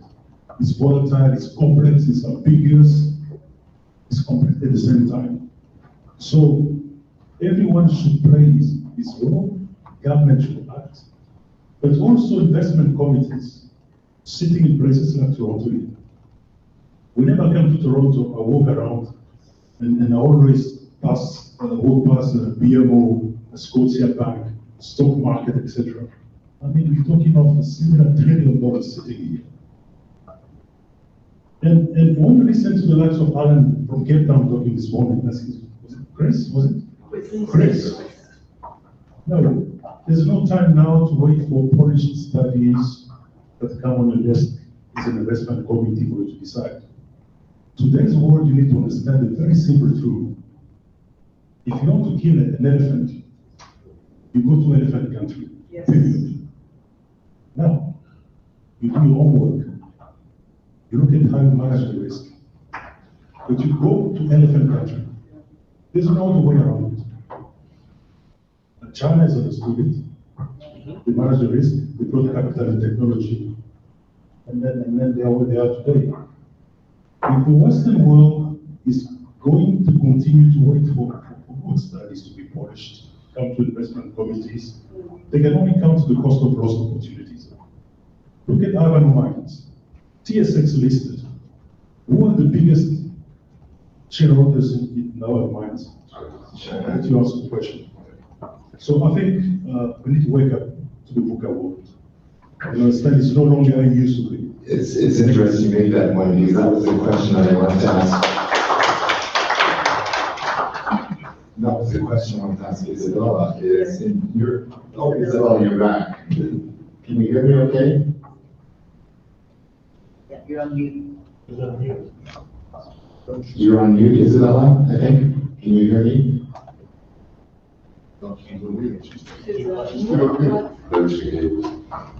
Yeah. Can you unmute?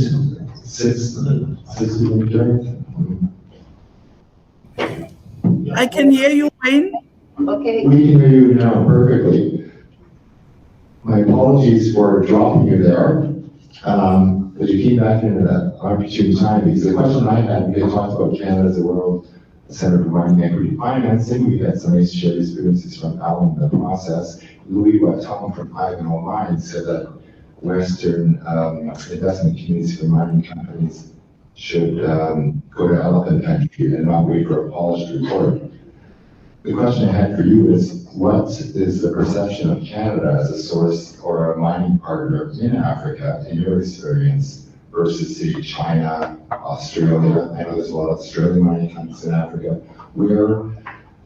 How significant is brand Canada in your country, or sorry, in Africa, in your opinion, and how important the market is it for you? Thank you for that question, although it's a bit tricky. I think it's more political than it is financial, insofar as how Canada is perceived as an investing partner, if I got the question right, on the continent. All right, so I'll start off with my country. I think our current government has opened up its arms to all manner of international investors, doesn't matter which jurisdiction you're coming from, but there's always been a leaning towards China, I think because of their pre-colonial relations as governments, and also because what we have seen with the Chinese is so you get a bit of everything. You've got someone who comes and invests in a 10-hectare claim for gold or for chrome or for lithium, and you have someone who comes looking for mega scale. What we have seen, I think, from your market is you're looking at economies of scale in terms of scale, size of ground. You also come with certain prerequisites, such as intergovernmental agreements, I think, for investment protection and so forth, as a mitigating measure against political risk. That is not frowned upon, but I think you sometimes get tired because of the bureaucratic processes that you've got to go through. But certainly what I've seen in other parts of Africa, in West Africa, I was in West Africa recently, at a mining project that as a bank we have syndicated to put together some 150 million. That's Endeavour Mines project in Ivory Coast, Lafig mine. So there is opportunities everywhere, I think, for Canadian firms to come into the continent and do business. There might be political tensions here and there. I don't want to comment on that. I'm a finance professional, but definitely I would say there is a strong leaning towards China in most of sub-Saharan Africa's countries because of their previous relations in the liberation movements or fight for liberation, but also because the Chinese have brought some sort of scalable investment, so they don't just look at mega scale. It's feasible. It's everything, if I may way to put it that way. Thank you very much, Isabella. Are there any other questions from the floor? Yes, I see a hand in back. Sebastian Stevagara. Thank you.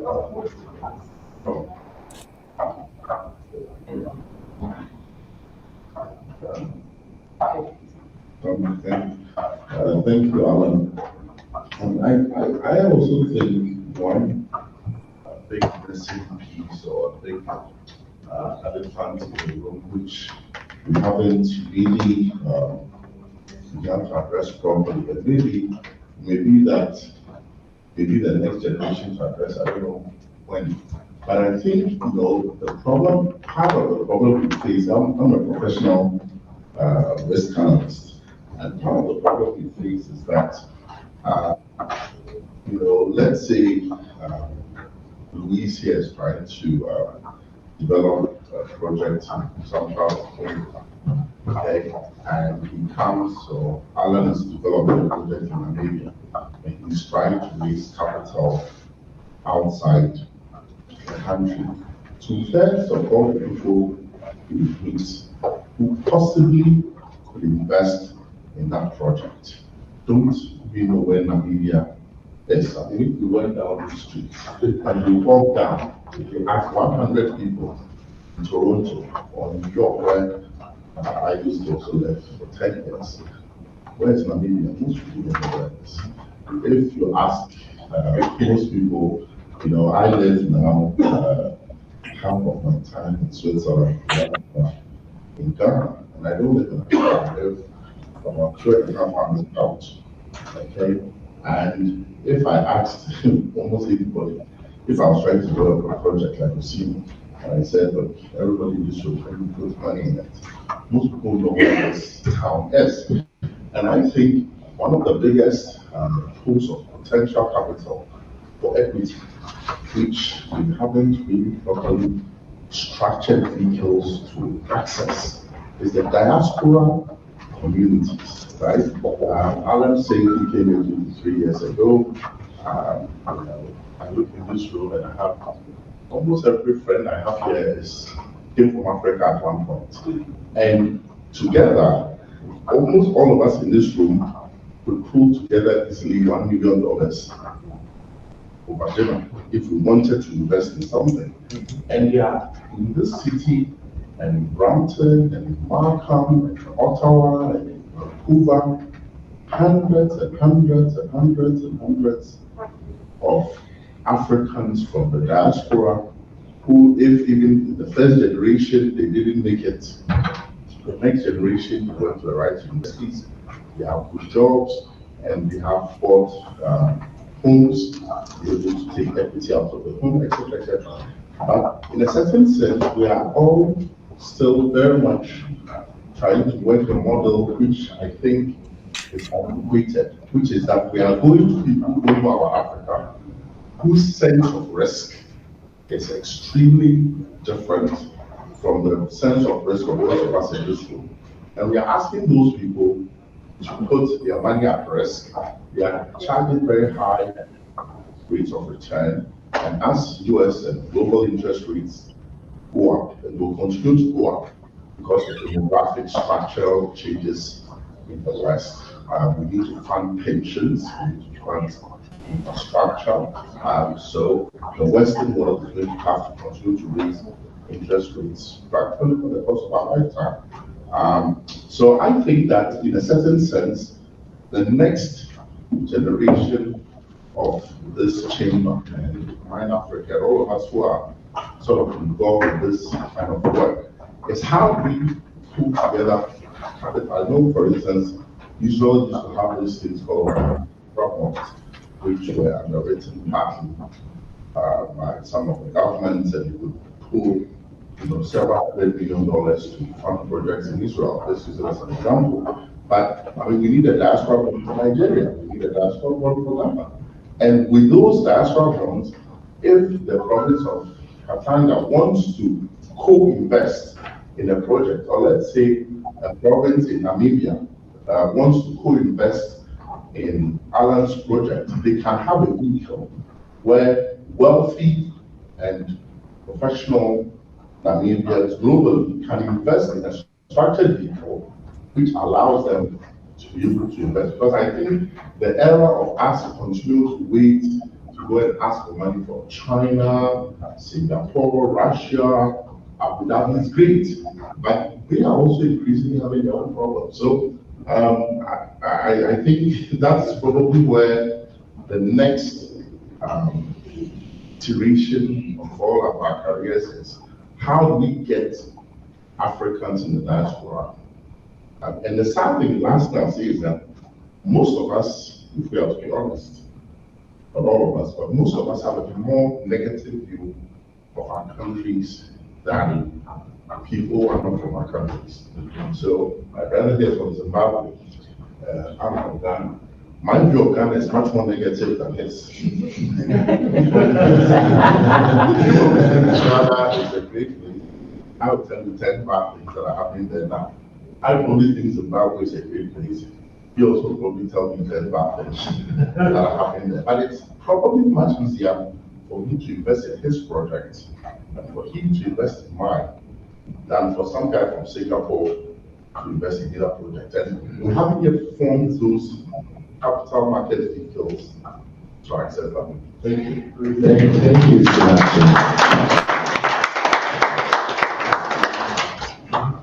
If I may add, I think in 2 points. The first was about awareness building and awareness media.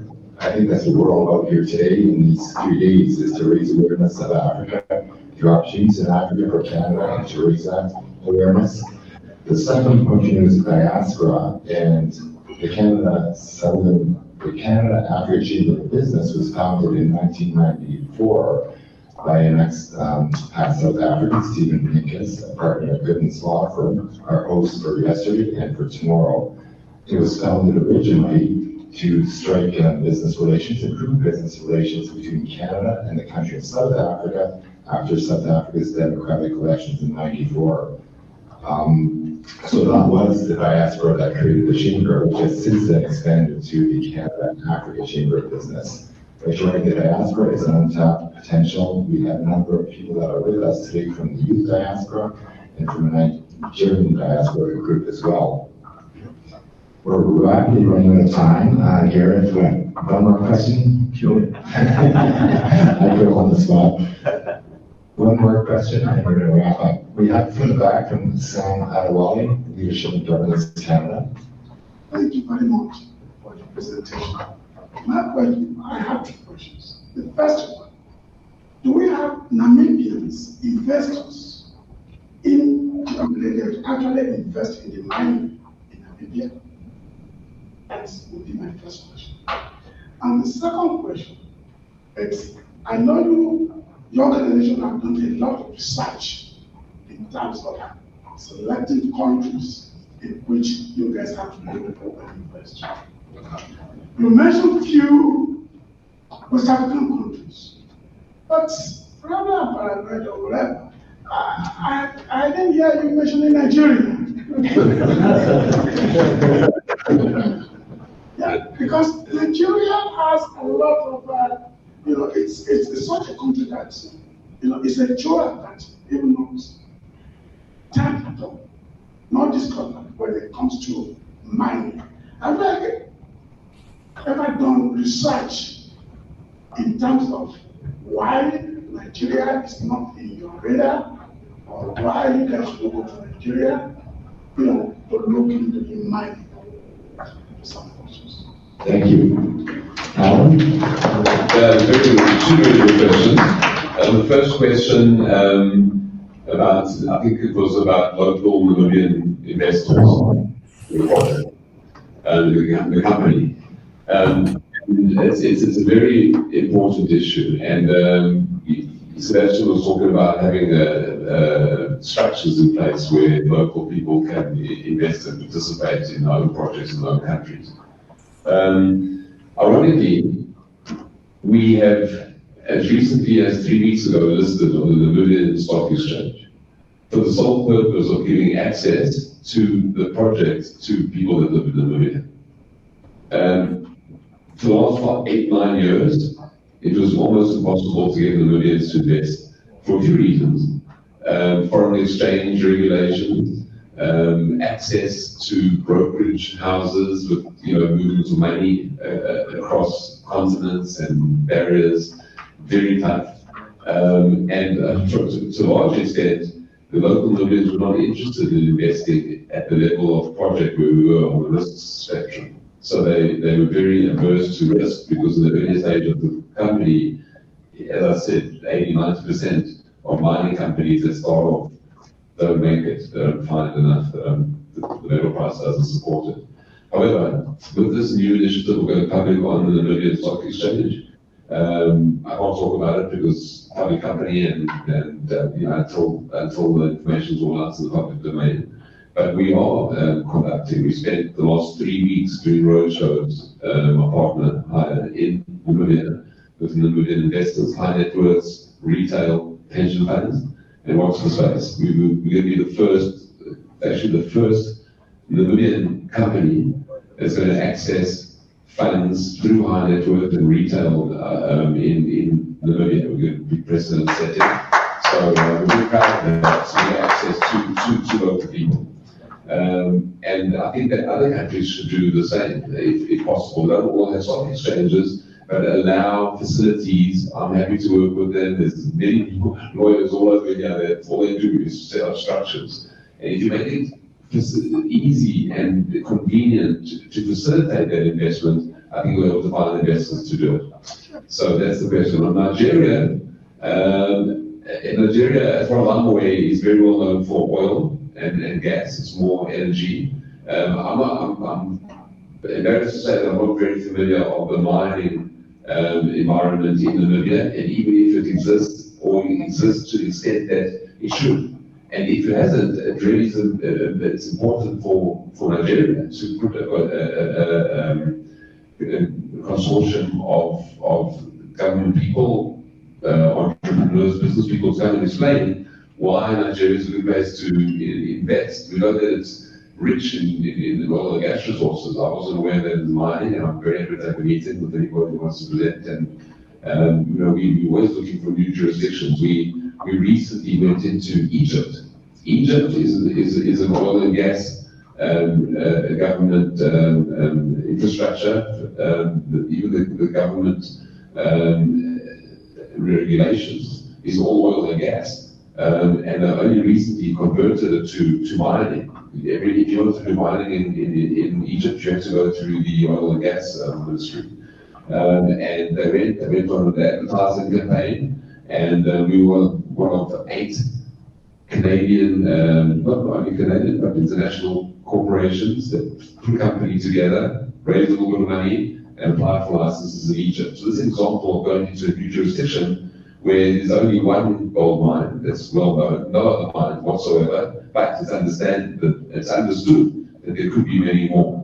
And so we engage with government, we engage with local entrepreneurs in the country, we set up a company, raise some money, and now we're operating as a private company in Egypt. And happy to look at Nigeria the same way. Excellent. I think we have to wrap up. I think we're sorry. Isabella. Oh, yeah. Isabella, did you have a comment, Isabella? I had a Oh, yes, I was just going to make a comment around mining in Nigeria. I think it's starting to show now. I'm aware of one gold project that we did put some money into, but I think Nigeria was lagging behind in terms of exploration and geomapping. That is why there has been little investment in the mining space in Nigeria. Thank you. And quickly, if I might add, Alan, you mentioned in the solicitation and question of the making it easier for transactions to occur, and I think that is one of the offerings, and it's one of the questions we wanted to talk about. I did with Isabella, we don't have time, but EcoBank is in 35 countries across Africa. They specialize in transactions across border, something as simple as rudimentary as paying your staff locally. How do you do that, repatriating profits and so on? So they offer a range of options to facilitate that. That, ladies and gentlemen, wraps up our panel. I'd really, really like to thank, and maybe you can join me in a round of applause for our panelists.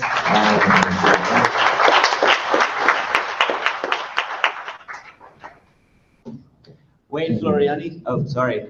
You're good. I want to just quickly give a round of applause to someone who's been convening these conversations for over 20 years, and the kind of work that people like Alan do is so integral to the catalytic effect of these sorts of fora and the sort of passionate ideas put on the table. That's Wayne Floriani. So Wayne, congratulations. You have stayed the course, and I know you will continue to do so.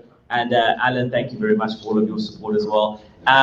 Ladies and gentlemen, we're officially concluding day 2. There are a number of other programs happening. The majority of you, I understand, will have your own private meetings and engagements. There have been bilaterals of countries happening adjacent to us throughout these private sector engagements. So there's been a lot of activity in this building. We are required to depart at 2 to make way for another delegation that is incoming, hosted by the Ontario government. So we've got a few minutes before then. To those attending the DRC luncheon, Ms. Zola, she will be escorting you. So that's the DRC members luncheon. To those attending the other members luncheon, Ms. Namolindwa, Mrs. Theogabra, among others, you can chat to Karen at the registration desk. Any questions, you can chat to her too. The Gold Hawks ambassador, any members, please do head through. You have the option of the members lunch. Thank you so much. See you tomorrow. Take care. Bye-bye.